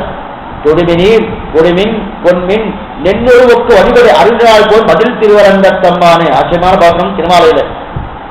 கொடுமினின் கொள்மின் தொடுமினீர் அவன் தொடுங்கோ, கொடுமினின் குடுங்கோ, கொள்மின் வாங்கிக்கோ, நென்னோடு ஒக்க வழிபடி அருள்நாதனும் ரங்கநாதன் எதுவோ அந்த ரங்கநாதனும் ஒக்க வழிபடணுமா அந்த ஸ்ரீவைஷ்ணவனை அப்படியே வழிபட அருள்நாள் மீது அவங்க ஒப்புக்கொண்டா அருள்நாள் போல் மதித்து திருவரங்க தம்மானே மேல பார்க்கணும். அப்படி இருக்கச்சு அவன்கிட்ட கொடுக்கலாம், வாங்கலாம். நின்னோடு ஒக்க வழிபட அருள்நாள் சதபூஜ்யாக சதாக்கியம் கௌரவநாத வாக்கியம் அப்படியே தமிழ் படுத்திருக்கார் ஆழ்வார், சொல்லபடி ஆழ்வார். அவனை என்னை போலவே பூஜிப்பாயும் கௌரவநாத சுவாமி சொல்றார். யாரு? பகவான் தெரிவிக்கிறார். பகவானுடைய வாக்கியது அதையே அப்படியே தமிழ்படியாக தொடுமினீர் கொடுமின் பொன்மின் நின்னோடு ஒக்கட வழிபட அருள்நாள் பிறந்திருக்க. அப்ப எதுக்கு சொல்ல வந்தேன்னா, அப்ப அவன் அந்த மாதிரி பூஜிக்கணும். அந்த மாதிரி பூஜிக்கிறதா என்ன பண்றதுன்னா, சில பேர் இது என்ன நினைக்கிறான், கொடுமின் பொன்மின்னா பெண் கொடுத்து பெண் வாங்குறது இல்லது. இது இந்த கிரமமே ஆத்ம சம்பந்தத்தை பத்தி, சரீர சம்பந்தத்தை பத்தி இல்ல, ஆத்ம சம்பந்தத்தை பத்தி. அதனால்தான் சரீர சம்பந்தமும் இருக்கு, இல்லே சொல்ல. சரீர சம்பந்தம் இருக்கிறபடி யாருதான் என்ன சொல்லுது, அவ கர்மாக்கள் பண்ணியாகணும். இதுக்காக பண்றா லோகசந்திரமே அது லோகசந்திரத்துக்காக பண்றதா தவிர பண்ணித்தான் மோட்சத்துக்காக பண்றது இல்ல. ஆனா இதுக்காக அந்த இந்த லோகசந்திரம் எது பண்றான், இந்த வர்ணத்தை இருக்கிறபடியா பண்றான். அதே அந்த வர்ணத்தை இருக்கிறபடியா சத்திரியம் சூத்திரம் பண்றான். சூத்திரம் பண்ணல, சூத்திரம் என்ன பண்றான், மற்ற பேருக்கு கைகரியம் இருக்கான். அதுவும் யாருக்கு? பிரபன்னனாக இருக்கக்கூடியவர்களுக்கு தான் கைகரியம் பண்றான். அந்த பிரபன்னன் சூத்திரனா இருக்கலாம், வைசியனா இருக்கலாம், சத்திரியனா இருக்கலாம், பிராமணனா இருக்கலாம், எந்த ஜாதியா இருக்கலாம். அந்த ஜாதியை பார்த்து கைகரியம் இல்லை, அந்த குலத்தை பார்த்து கைகரியம் இல்லை. இவன் பிரபன்னன், இவன் பகவான கடமை இது ஒத்துட்டு இருக்கான். அந்த ஒத்துண்டாலே அடுத்த சொன்ன கைகரியம். அது பிராமணா தான் வேணும், வைசியனா தான். அதே பிராமணன் சூத்திரன் பாண்டவனா பாகவதம். இதுதான் பாகவதம். அப்படிப்பட்ட பாகவத அவதாரம். அந்த பாகவத அவதாரம் ஒரு துளியும் கூடவே கூடாது. ஏன் கூடாதுன்னா, அந்த பாகவத அவதாரப்பட்டா கடைசி காலத்திலே மோட்சம் கொடுப்பதில்லை பகவான். கடைசியில பாக்குறான் ஏதாவது இருக்கா புத்தம் ஏதாவது இருக்குன்னா பாகவத அவதாரம் தான் கண்டு கொடுத்து வச்சுக்கேன் போயிட்டு வரணும். நம்ம டிக்கெட்லாம் புக் பண்றோம், ஏதோ ஒரு தப்பு இருந்ததுன்னா முதல்ல கொடுக்குறேன்னு சொல்லுவார். அப்புறம் கடைசியில் பார்த்தா ஓ அதுல இந்த தப்பு இருக்கே அதான் ரிஜெக்டட். அந்த மாதிரி அவர் பண்ணிடுறாரு. வேணுமா வேணும் எவ்வளோ கஷ்டம் பாருங்க, அதுக்கு வேணுமான்னு பார்த்துங்க. அதனால தேவையே இல்லை. எதுக்குன்னா அப்ப இத்தனை சொல்றதுக்கு எது காரணம்னா பாகவத அவதாரம் ஒரு துளியும் கூடாது. அதைத்தான் இங்க தெரிவிக்கிறார். பாகவத அவதாரம் கூடவே கூடாது. அது இருந்தாதான் வீட்டின் தப்பாக்கு பெரிய பாஷா நிறுவனம் இந்த மாதிரி ஆராய்ச்சி பகவானுடைய திருமையை எதால் பண்றது ஆராய்ச்சி பண்ணால் எப்படியோ அதே போலதான் தெரிவிக்கிறார். உலந்தாங்கு சாதிகள் நாவிலும் கீழிருந்து எத்தனை நிறந்தார்களாக சண்டால எத்தனை தாழ்ந்தவனாக இருந்தாலும் அவனை உயர்ந்தது. ஏன்னா பகவத் பக்தி இருக்கிறபடியால இது பாகவத அவதாரம். அடுத்து ஆச்சாரிய அபச்சாரம். ஆச்சாரிய அபச்சாரம். ஆச்சாரிய அபச்சாரம் என்னது? ஆச்சாரிய அபச்சாரம் என்னது? ஆச்சரியமா ஆச்சாரிய அபச்சாரம் ஆச்சரியமா என்ன தெரியுதுன்னா, ஆச்சாரிய அபச்சாரத்துக்கு என்ன சுவாமி வேணும்? எதுவுமே இல்லை போட்டிருக்கு. என்ன இதுல இருக்கு? ஆச்சாரம் முதல்ல யாருன்னு பார்க்கணும். ஆச்சாரம் முதல்ல யாரும் வரணும். எப்படி பெற்றவன்னா ஆச்சாரது ஒரு ஜீவாத்மாவை அவனை எத்தனையோ விதங்க இருக்கச்சு அந்த ஜீவாத்மாவை உண்டு அவனை கொண்டு அவனை பகவத் சம்பந்தியாக்கி அவனை மோட்ச லோகத்துக்கு கொடுக்குறானோ பண்றது ஆச்சாரம் தான் பண்றான். ஏன் சொல்றான்னா கர்மயோகமும் ஞான யோகமும் பக்தி யோகமும் இது ஒன்றுக்கும் சக்தி இல்லை. இந்த இவனுக்கு சக்தி இல்லாத ஆச்சாரம் முதல்ல யாரும் சொல்றேன். அதுக்கப்புறம் ஆச்சார அபிபாவம்னா என்ன சொல்றேன்? இவனுக்கு சக்தி இல்லை. கர்மயோகம் பண்றதுக்கு சக்தி இல்லை, ஞான யோகம் பண்றதுக்கு சக்தி இல்லை. சக்தி இருந்தா பண்ணலாமான்னு தெரியும், பண்ணக்கூடாது. நாம நிச்சயமா பண்ண போறது இல்லை. ஏன்னா சக்தியே இல்லையே, சக்தி இல்லை. அதனால பண்ணலன்றது சக்தி இல்லை, அதனால பண்ணல.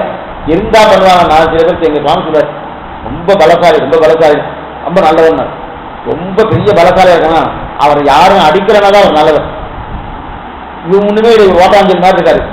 இவர் யாருமே அடிக்க இவர் நல்லவர்னு சொல்ல முடியாது. ஏன் சொல்ல முடியாதுன்னா இவரால் அடிக்க முடியாது, திருப்பி அடிச்சுடுவாங்க. அவர் திருப்பி அடிக்க முடியாதுன்னு தெரிஞ்சுன்னு பேசாம இருக்கிறானோ அதனால நல்லது. அதே போல இவன் சக்தி இல்லை, சக்தி இல்லாதவங்க பண்ண முடியல. சரி பிரதர்த்தி பண்ணலாமே தானே, சரணாகதி நிறுத்திக்கலாமே. ஆச்சார அபிமானம் வேறு நல்லா ஞாபகம் வச்சுக்கோம். ஆச்சார அபிமானத்துக்கு மேலே வந்துருக்காரு. அப்ப அதான் அந்த ஆச்சார அபிமானத்துக்கு ஆச்சார அபச்சாரம் கூடாது. ஆச்சார அபச்சாரம் என்னது? ஆச்சாரம் சொல்லி கொடுத்தத திருப்பி நம்ம அனுஷ்டிக்கலைன்னா ஆச்சார அபச்சாரம் தான். பெருமாள் போய் சைக்கிள் வச்சுக்கேன், அதுவே ஆச்சார அபச்சாரம் தான்.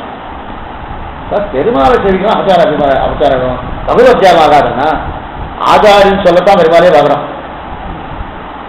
ஆச்சாரம் சொல்லத்தான் பெருமாளே பார்க்குறோம். இல்லைன்னா பெருமாளை பார்க்க போறது இல்லை. பெருமாள் யார் பார்க்க போறா? ஒருத்தரும் பார்க்க போறது. மேவினேன் அவன் பொன்னடிமை ஆழ்வார் தெரிவிக்கிறார். இவர் யாரு தெரியும்? நாவினாளர் சின்னமேதினை ஏன் திருதந்தாவரம் ஜெயபிராவுடைய கரிய கோல திருவதற்கான காத்து தொலைச்சென்றார் கதிர்கவியார். ஏன் பார்த்தேன்னு கேட்டோம். ஏன் எங்க ஆச்சாரம் நான் பார்க்கணும், அவருடைய திருவுள்ளம் கண்டிப்பா வருது, அதுக்காக பொலித்த பார்த்து தொலைச்சேன். பெருமாளை பார்த்து அந்த வார்த்தை சொல்லாமன்னா இவர் பிடிக்கலையே. அப்ப பெருமாளுடைய சேவை இல்லைன்னா அதுவே எது ஆச்சார அபச்சாரம். அப்ப ஆச்சார அபச்சாரம்ன்றது என்ன? இந்த ரொம்ப சொல்ல முடியாது. ஆச்சாரம் செஞ்சு மறந்தாலோ ஆச்சாரம் சொல்லி கொடுத்த மீறி நடந்தாலோ ஆச்சாரம். அது மட்டும் இல்ல, நன்றி உணர்வு இல்லாமல் இருந்தாலும் ஆச்சார அபச்சாரம். ஏன் நன்றி உணர்வு இல்லைன்னா அவர் என்ன எப்படி பண்ணியிருக்காரு பாருங்க. எப்படி பண்ணியிருக்கார்? ஒண்ணுமில்லாத என்ன எப்படி இருந்தது என்ன இவ்வளவு பண்ணியிருக்காரு. நன்றி உணர்வு இல்லைன்னாலும் ஆச்சார அபிமானம். அப்ப ஆச்சாரம் அவன் சொல்லிக் கொடுத்த தப்பா புரிஞ்சுட்டாலும் அதுவும் ஆச்சார அபிமானம் தான். என்ன வச்சுக்கோ, சொல்லி கொடுத்தது தப்பா புரிஞ்சுட்டாலும் இந்த ஆச்சாரம் தான் சொன்னார் அப்படின்னு தப்பா சொன்னாலும் அதுவும் ஆச்சார அபிமானம் அபச்சாரம் தான். என்னவா அப்படின்னு சொல்ல நான் புரிஞ்சது சரியா இல்லைன்னா அதுக்கு அபச்சாரம் வாங்கினா நீ சரியா புரிஞ்சுக்கல, சரியா புரிஞ்சுக்கல. அதனால்தான் ஆச்சாரத்தை படுகாடு கிடக்கணும். படுகாடு கிடந்தாதான் அது தான். ஆக இப்படிப்பட்ட தப்பா புரிஞ்சுக்கணும் அதுவும் ஆச்சார அபிமானம். இவை அத்தனையும் ஆச்சாரியமானம் பரவின்கை கூடாது, பரஸ்தோத்திரம் கூடாது, பரதாரத்தை அபகரிக்கக்கூடாது, பரதர்க்கத்தை அபகரிக்கக்கூடாது, அசத்தியம் பேசக்கூடாது, சாப்பிடக்கூடாது, சாப்பிடக்கூடாது. இதெல்லாம் அகிருத்தியகரணம், கிருத்தியகரணம், இதெல்லாம் பகவத அவதாரம், பாகவத அவதாரம், ஆச்சாரிய அவதாரம். இது இத்தனைன்னா சாஸ்திரம் இத்தனையும் சொல்லிருக்கு. இதை இத்தனையும் பண்ணாதிருக்கு. இதைத்தான் அந்த பகவத்து பாகவத ஆச்சார அபவங்கள் லேசாபவம் எப்பயாவது வரணும். அதைத்தான் வருந்தியும் தவிர்கையும் தெரிகிறார். ஆச்சாரம்னா என்னன்னு பின்னாடி சொல்றேன், மறுபடியும் சொல்றேன். அதாவது பகவத் பாகவத ஆச்சார அவதாரங்களை வருந்தியும் தவிர்கை அப்படின்னு தெரிவிக்கிறார். இது 7வது. அடுத்து 8வது, ஆழ்வார்கள் அருளி செயலில் அர்த்தானுபவம் பண்ணுகை. ஆழ்வார்கள் அருளி செயலில் அர்த்தானுபவம் பண்ணுகை. உடனே என்ன ஆயிடுச்சுன்னா, சுவாமி நீங்க இத்தனை நாள் இங்க பேசுறது பார்த்தா பயம் வந்துச்சு. இந்த அவதாரம் அந்த அவதாரம் அந்த அவதாரம் நாங்கள் ஒழுங்கா இருக்கிறதுக்கே நீங்க சொல்ல மாட்டேங்கிறது. இந்த அவதாரம் அந்த அவதாரம்னா எம்பா தெரிஞ்சுட்டார். நம்ம 8-7 வார்த்தைன்னு சொல்லிட்டோம், எல்லாம் பயம் வச்சுட்டோம். இனி இங்க தீவைக்கா இருக்காளா இருக்க மாட்டோம், நீங்க வாழணுமா வேண்டாம் சந்தேகம் வந்துடும். அதனால இது வரைக்கும் எது இதெல்லாம் கூடாதுன்னு சொன்னேன், இனிமே எது கூடுன்னு சொல்றேன் கேட்டுங்க. 8வதுல எது கூடும் பாருங்க. இதுதான் அந்த முக்கியமான விஷயம். எதுதான் ஏன்னா கூடாது பயம் இருக்கு இல்லையா? ஐயோ முடியாது அபச்சாரம். இப்ப என்னதான் பண்ணலாம், ஏது பண்ணலாம்? சாமி யார் வீட்டுல போய் சாப்பிடலாமா கூடாதா? அவ பகவத் அவதாரம் ஏதோ திரவியத்தை வாங்கி பண்ணாமா, அவ எங்கேயோ அந்த அவதாரம் என் தள்ள வந்து விழுந்துச்சுன்னா இதெல்லாம் நேட்டிலாம் பார்க்கணும். அதெல்லாம் கூடுமா கூடாதா, என்ன பண்ணலாம் எது பண்ணலாம்? கோவில்லையா சொத்தை வாங்கிக்கலாம்னா கோவில் காரணம் அவருக்கு கண்டர்ல பட்டாலே அது என்ன தோஷம் வந்தாலும் அது ஒன்றும் கிடையாது. அதனால்தான் குண்டவேந்தி புலிமழை காத்தவன் அன்று ஞானம் வளர்ந்தவரான் அந்த பாசுரத்துல அது மட்டும் இல்லை, அன்றிய உலகம் வந்தாறு போட்டு செந்தண்ணி போட்டு ஒன்னச்சரம் குண்டு குடையாக எடுத்தாகணும் போட்டு தெரிவிக்கிறாளே. அந்த இடத்துல என்ன தெரிவிக்கிறாருன்னா, அன்னைக்கு அட்டுக்குவி பருப்பதமும் பாத்திரம் தெரியாதாது. எல்லாத்தையும் கலையெல்லாம் கொண்டு போய் வைக்கிறார், அந்த கோபுரத்துல மலைக்கு கொண்டு போய் வைக்கிறார். ஆனா முதல்ல இந்திரனுக்கு தான் படைக்கணும்னு சொல்றார். அவெல்லாம் வருஷம் இந்திரனுக்கு தான் படைச்சுட்டு இருந்தா.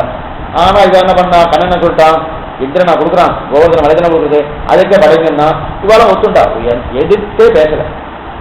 இதுதான் இடையர்களுக்கு நமக்கும் இருக்கிற வித்தியாசம்னா, கண்ணன் ஒண்ணு சரியாக்குன்னா அறிவில்லாத ஆயிக்கிறோம், ஒழுங்கா இருக்கு, அறிவோடு கூடியது. நம்ம தான் ஒழுங்கிருக்கோம். நமக்கு என்ன அறிவு இருக்குன்னா, அவன் சொன்னதை எதிர்க்கக்கூடிய அறிவு இருக்கு. அவருக்கு என்ன அறிவுன்னா, சொன்னதை எதிர்க்காக இருக்கக்கூடிய ஒரு அறிவு இருக்கு. அறிவு இல்லாத அவளுக்கு எடுக்க மாட்டான். அப்படின்னு அறிவு இல்லையா எது சொல்ல அந்த உடனே ஒத்து கொடுத்து அத்தனை பேர் ஒத்துட்டா. உடனே அகம் கோவத்தினி சாப்பிட்டா, எல்லாத்தையும் சாப்பிட்டா. உடனே யாக்கியாத்தா விசாரிச்சுட்டா, சாப்பிட்றதுனாலே சரியாராதுன்னா 4 பேர் கொடுக்கணுமா? தமிழர்கள் அடிக்கடி சொல்லுவார், இனி எது தனி அருந்தேன். ஒரு நல்ல வஸ்து இருக்குன்னா 4 பேர் கொடுத்துட்டு சாப்பிடணும், நான் மட்டும் சாப்பிடக்கூடாது. இது கண்ணனுக்கு தெரியாத, எல்லாத்தையும் தானே சாப்பிட்டேன். அங்கே இருக்கிற கோபகுமாரன் ஓபியெல்லாம் கொடுத்து சாப்பிடணும், அதுக்காக தானே சாப்பிட்டானேன்னா இது ஆச்சரியமா தெரியுங்க. இது தேவதாந்தரத்துக்கு போக வேண்டிய பிரசாதம், தேவதாந்த பிரசாதம் என்னுடைய பக்தர்களுக்கு கூடாது, அதனால கூடாது. எதுக்கு சொல்ல வந்தேன்னா, அதே போல இங்க இத்தனை நாள் எழுதணும் எதெல்லாம் கூடாதுன்னு பார்த்தோம். இப்ப எது கூடனா, ஆழ்வார்கள் அருள் செயலே அர்த்தானுபவம் பண்ணுகை. ஏன் அர்த்தானுபவம்னா, அதே மாதிரி பயம் வந்துட்டு இருக்குல்ல, அதனால இந்த நாள் பயத்துல அப்படி இந்த பயன்படலாங்கன்னா தவிர்க்கணும். இப்ப பெருது போக்கணும்னு சொல்றார். என்ன பொழுது பார்க்கணும்? ஆனந்தமா பொழுது பார்க்கணும். அருளிச்செயலை பொழுதுபோக்கை உருவாக்க தெரிவிக்கிறார். பொழுதுபோக்கு அருளிச்செயல் பொழுது போக்கணுமா? என்னன்னா, ஆழ்வாருடைய ஈரச்சொல்லுகளே 4000 சிவப்பண்ணு, அது அர்த்தத்தை வைத்துக் கொண்டு திருவாரூரை காலட்சேபம் பண்ணு, திருப்பல்லாண்டு பாரு, கன்னி திருப்பான் தெரிவிச்சுக்கோ, அதே மாதிரி திருப்பதி தெரிவிச்சுக்கோ, அவனாளிபுரம் தெரிவிச்சுக்கோ, என்னென்ன பாக்குறதோ அது அர்த்தம் நல்லா பார்த்துக்கோ. கீதா பாஷத்தை பாரு, ஸ்ரீமத் ராமாயணத்தை பாரு, இந்த ஆழ்வார் அவருடைய பாசுரங்களை பாரு, கொள்கை ஆழ்வார் உதத்தாழ்வார் என்னென்ன இருக்கோ அது அத்தனையும் நல்லா பார்த்துக்கோ. பார்த்து அவ அவருக்கு என்ன ரசமா இருக்கு, என்ன துணியா இருக்கு அப்படின்னு தெரியாது இல்லையா? அந்தந்த ரசானுபவம், அந்தந்த ரசானுபவத்துக்கு தந்தாரு பார்த்துட்டு இருந்தாரு. என்னமா பார்க்கறதுன்னா, ஒண்ணுமில்ல சுவாமி, கொள்கை ஆழ்வார் பூதத்தாழ்வார் தயாரினாலே 3 பேரும் பரவாசி தேவன் தான் பாடியிருக்கா. அதை பார்த்துக்கோ. எந்தெந்த ஆழ்வார் யார் பாடிக்கணும் சுருப்பா சொல்லிடும். கொள்கை ஆழ்வார் பூதத்தா தயாரினா என்ன இருந்திருக்காரு, பரவாசி தேவன் தான் பாடியிருக்காரு. அதான் அதை பார்த்துக்கோங்க. திருமேஸ்வரன் என்ன அந்தர்யாமிக்கு தான் வரும். திருமேஸ்வரர் பார்த்துருந்தாலே அந்தர்யாமத்துக்கு தான் பிரதானம் இருக்கு. இவா முதல் 3 பேர் முதலாழ்வார்களுக்கு பரவா சீவை குண்டநாதருக்கு காதல், திருமேஸ்வர ஆழ்வாருக்கு அந்தர்யாமித்துவம். இந்த 5 நிலையும் இங்கே வந்துருது பாருங்க. நேற்று பார்த்த 5 நிலை இன்னைக்கு வந்துருது. என்ன திரும்பி அந்தர்யாமத்துக்கு தான் பிரதானம். அதற்கு மேல இன்னொருத்தர் இருக்காரு, குலசேகரர் என்னன்னா ராமனை தவிர மற்றொன்று கிடையாது. ராமன் தவிர மற்றொன்று கிடையாது. அதான் குலசேகர் பெருமாள் இருந்தார். ராமனே பெருமாள், இவர் பெருமாள். பெருமாளை இவருக்கு ஆசைப்பட்டதால் இவருக்கும் பெருமாள் கொடுத்தார். இப்ப குலசேகர பெருமாள், குலசேகராழ்வார் அன்பு சராகாரங்களை வைகுந்த தேற்றி இவர்தான் பாடுறார். அப்ப ராமன் வேறல், அங்கதான் புனர்வசு நட்சத்திரே இவருடைய அவதாரம். மத்தவர் மாசி புனர்பூசம் காண்மினின்ற மண்ணுலகிய கேசி சிவசக்தி கேதென்று பேசுகின்றேன் கொல்லிநகர் போன் குலசேகரன் பிறப்பால் நல்லவர்கள் கொண்டாடினாலும் மலவாழ்வான் உதயமாலை இது சொல்ல வந்து என்ன. அப்ப குலசேகரன் சொன்னாலும் என்ன தெரியாது, ராம தெரிஞ்சுக்காங்க. பெரியாழ்வார், நம்மாழ்வார், ஆண்டாள், இவா 3 பேரும் போட்டாங்க. கணக்கு வரும் மற்ற கிடையாது. ஆனா மனத்துக்கு நீயானை பாடவன் நீ வாழ்கிறவான்னு ஒரு வார்த்தை போட்டா திருப்பாவை பெரிய கோபம் வந்துச்சு. அங்க இருக்க உள்ளுக்குள்ள இருக்கிறாங்க 1000 பாட்டு இருக்கிற கோபிக்கணும் கோபம் வந்துச்சு. என்னவா நீ ராமனை பத்தி பாடலாம். ஒரே ஒரு பிரசண்டா நீதான் என்ன ஞாபகம் வந்தபடியாக சொல்லிடுறேன். ஞாபகம் வந்தபடியாக சொல்லிடுறேன். என்னாச்சுன்னா, ஸ்ரீரங்கத்துக்கு ஒரு சுவாமி வந்தார் பராசரத்துடைய காலத்துல வந்து. இதுக்கு இந்த பேச்சு வந்துச்சுன்னா, கண்ணம்மாழ்வார் அதே போல ஆண்டாள் பெரியாழ்வார் இவ 3 பேரும் கண்ணெடுத்துல காதல்னா. ஆனா ஆண்டாள் வந்து மனத்துக்கு நீயான்னு யாரை கொண்டாடுறா, ராமனை தான் கொண்டாடுறா, கண்ணனை கொண்டாடல. கண்ணனுக்கு இருந்தா பேரு 7 பைதல் உழைப்பானை இதே போல கண்டீரே. இங்க புரிச்சுட்டே வந்து தர எங்க பார்த்தல யாருன்னா கண்ணன். கண்ணனுக்கு இவ்வளவு வசது. ராமனுக்கு மனத்துக்கு நீவான். அவர் இத்தனைக்கு காதல் பூஜா கண்ணன் இடத்துல, ராமன் இடத்துல இல்ல. கண்ணனை தான் ஆசிரியர், கண்ணன் தான் கல்யாணம் பாக்குறா. ஆனா கசவுக்குள்ள யாருக்கு, கண்ணனுக்கு. கொண்டாடுறது யார, ராமன். அதே போல திருவரங்கத்துக்கு ஒரு சுவாமி வந்தார் திருமலையிலிருந்து. திருமலையிலிருந்து வந்த உடனே அந்த சுவாமி பராசருடைய காட்சியம் போட்டு உட்கார்ந்துருக்கார். உட்கார்ந்து பேசிட்டு இருக்கார். ரொம்ப தூரத்தை உட்காந்து பற்ற காலத்தில் ஆயிட்டு இருக்கு. ஆயிட்டு கட்சி அவருக்கு தும்மல் வந்துருக்கு. தும்மல் வந்த உடனே இன்னைக்கு தும்மல் வந்து நாம் என்னப்பா அப்பாடா ஏதோ ஒன்று சொல்லுவோம். பெருமாள் திருநாமத்தை ஆச்சாரம் திருநாமத்தை இதெல்லாம் பேசுவோம், அத்தனையும் பேசிட்டு இருப்போம். அந்த காலத்துல அவ பெரியவாளுக்கெல்லாம் அவ எந்த திவ்யதேசத்துக்கு வந்தாலோ அந்த திவ்யதேசத்தை பெரியோ இல்ல அந்த திவ்யதேசத்து பெருமாவுடைய பெரிய சொல்லி தும்முவா. அப்படின்னு சொன்னா இந்த மாதிரி தும்மல் வந்துட்டு திருவுங்கல் வந்தோடனே அங்கிருந்து தும்மிட்டு திருவேங்கரம் சொல்லி தும்பிட்டார். தும்மி முடிச்சுன்னா திருவேங்கரம் சொல்லிட்டார். திருவேங்கரம்னு சொல்லிட்டார். சொல்லி தும்பிட்டார். தும்மி முடிச்சோன்னா இந்த பராசரப்பட்டு இங்க உட்காந்து காலத்தை பண்ணிட்டு இருக்காரு. யார் அவன் ஸ்ரீரங்கத்தை வந்து திருவேங்கரத்தை பற்றி சொல்றது ஓன்னு சத்தப்பட்டான். அடியே ஜாதன் அடியன் தான் இருக்கேன். யார் நீ எங்கிட்டு வந்துருக்க அப்படின்னு போட்டார போட்டு கிட்டக்க வந்தார். யார் நீ? திருமலையிலிருந்து வந்திருக்கேன். அடியின் திருமலவாசி ஸ்ரீரங்க சீனிவாசன் பெருமாளுக்கு கைங்கரி பண்ணிருக்கேன். இங்க ஸ்ரீரங்க நான் செவிச்சு படாதவங்க. அங்கிருந்து இங்க வந்தவர் ஏன் அந்த ஒரு பேர் சொல்லிட்டு இருக்கேன். ஸ்ரீரங்கத்து வந்து அழகு வனவாரா ரங்கநாதா அப்படின்னு சொல்ல வேண்டாமா, இங்க வந்து ஸ்ரீரங்கநாதான் சொல்ல வேண்டது விட்டு திருவரங்கத்தமான சொல்றது விட்டு திருவேங்கடம் வந்து சொல்லிடு. கருவிலே திருவிழாது போ, இனிமே இங்க வராது, இந்த கோட்டுக்கு வராது போ அப்படின்னு விரட்டிட்டார். ரொம்ப வருத்தப்பட்டார். திருவேங்கடம் சொன்னது இவ்வளவு தப்பா? என்ன சொல்ற தேவசாந்தர் சொன்னா வேற எதையாவது சொன்னா அது சொல்றது யாரு? பராசரப்பட்டார். வேற யாரோ முடியாது. புறத்தாளர் திருக்குமாரர் இந்த வார்த்தை சொல்லலாமான்னு அடுத்த தினம் ரொம்ப வருத்தப்பட்டார். என்ன சுவாமி இந்த மாதிரி இருக்கு, இந்த மாதிரி கேள்விப்பட்டதே இல்லையே, திருவேங்கடம் சொல்றது இத்தனை கூட்டமா, வேற எதையும் சொன்னாலும் பரவாயில்லையே, இத்தனை கூட்டம் சொல்லி நேரா அதே நொந்து போயிட்டார். நேரா போயிட்டார். போனாருனால சும்மா பராசனா ஆத்தாத்துன்னு ஆச்சிட்டாரு. ஊரெல்லாம் சொல்லிட்டாரு இந்த மாதிரி பராசரப்பட்ட பண்ற இப்படி அவமானப்படுத்தினா இப்படி அவமானப்படுத்தணும் ஓகோன்னு அலாத்து அழைச்சிட்டார். அங்க இருக்கிற ஒரு சுவாமி கேட்டார். சுவாமி கேட்டேன் என்ன இந்த மாதிரி ஆயிட்டார். அம்மா சுவாமிக்கு ஆயிடுச்சுன்னு. சரி அடுத்தது நீங்க எப்போ போகிறே திருவாரூர்? இனி நான் போறதாலே இல்லை, நான் எதுக்கு போகணும், அவர் கோட்டு உட்காருவானே, அவர் ஏன் திருவேங்கடம் சொன்னேன்னு சொல்லுவானே, அந்த வசதி ஏன் வாங்குவானே, இனி போகிறதாவே இல்லை அப்படின்ட்டார். இல்லைங்க எனக்காக ஒரு தடவை போ அப்படின்னா, எனக்காக ஒரு தடவை போனார். எதுக்கு போனார்? அவரை கூப்பிட்டு கிட்ட கூப்பிட்டு காதோ ஒரு விஷயம் சொன்னார். இது சொல்றேன், இப்ப போய் நீ பண்ண மாதிரி பண்ணு, இந்த விஷயத்த சொல்லு, அப்போ அவர் ஒத்துண்டுவார் அப்படின்னார். சரி இவருக்கு பெரியவர்களும் சொல்றாருன்ட்டு கிளம்பி நேர திருவரங்கத்துக்கு வந்தார். பராசரவத்துடைய காட்சி கோஷ்டிக்கு வந்தார். முதல்ல பின்னாடி உட்கார்ந்தார் இல்லையா, வேணும்னு முன்னாடி வந்து உட்கார்ந்தார். முன்னாடி வந்து உட்கார்ந்தார். தெய்வாதீனமா தும்மதே வரல. தும்மலே வரல. அன்னைக்கு தும்மல் வந்து நல்லா வந்துச்சு, தும்மலே வரல. தும்மலை வர வச்சுட்டார். மூணு திரியோ பண்ணா தும்மலை வந்துட்டு போனா தும்மலை வர வச்சுட்டார். தும்மினார். தும்மி முடிச்சுட்டு பக்கத்துல வந்து உட்காந்து தும்மி முடிச்சிருக்கோம். மறுபடியும் அதே திருவேங்கடம்னு சொன்னார். அதான் ரொம்ப வந்துச்சு. என்னமா இந்த ஒரு அன்னைக்கே சொன்னேன் கேட்டையா, அன்னைக்கு கருவிலை திருவிழாது நீ அன்னைக்கே சொன்னேன், அன்னைக்கு இங்க வந்து திருவேங்கட சொல்லப்படாது சொன்னேன்னா இன்னைக்கு என்னமா நீ திருவேங்கட சொல்லலாம் அப்படின்னு கேட்டார். இவர் திரும்ப ஒரு கேள்வி கேட்டார், திரும்ப ஒரு கேள்வி கேட்டார். ஏன்னா ஏதோ உங்க காதல ஒன்று கேட்டு வச்சிருக்காருன்னா அது இப்ப திரும்ப சொல்றார். உங்க ஆழ்வார் மட்டும் திருவரங்க பாசுரத்துல திருவேங்கடத்தை சொல்லலாம், நான் சொல்லப்படாதான்னு. எங்க ஆழ்வார் எங்க சொன்னார், எங்க சொன்னார்? ஆழ்வார் ஒன்றும் சொல்லவே இல்லையே அப்படின்னார். ஒரு பாட்டை எடுத்தார். திருவரங்கத்துக்குன்னு 50 பாசுரம், 50 பாசுரம், 2ஆம் படத்தில் வரக்கூடிய பாசுரம் 50 பாசுரம். திருக்கண்ணவரத்துக்கு 100 பாசுரம், திருநறையூருக்கு 100. இது திருவெஞ்சாயார் பாசுரம்.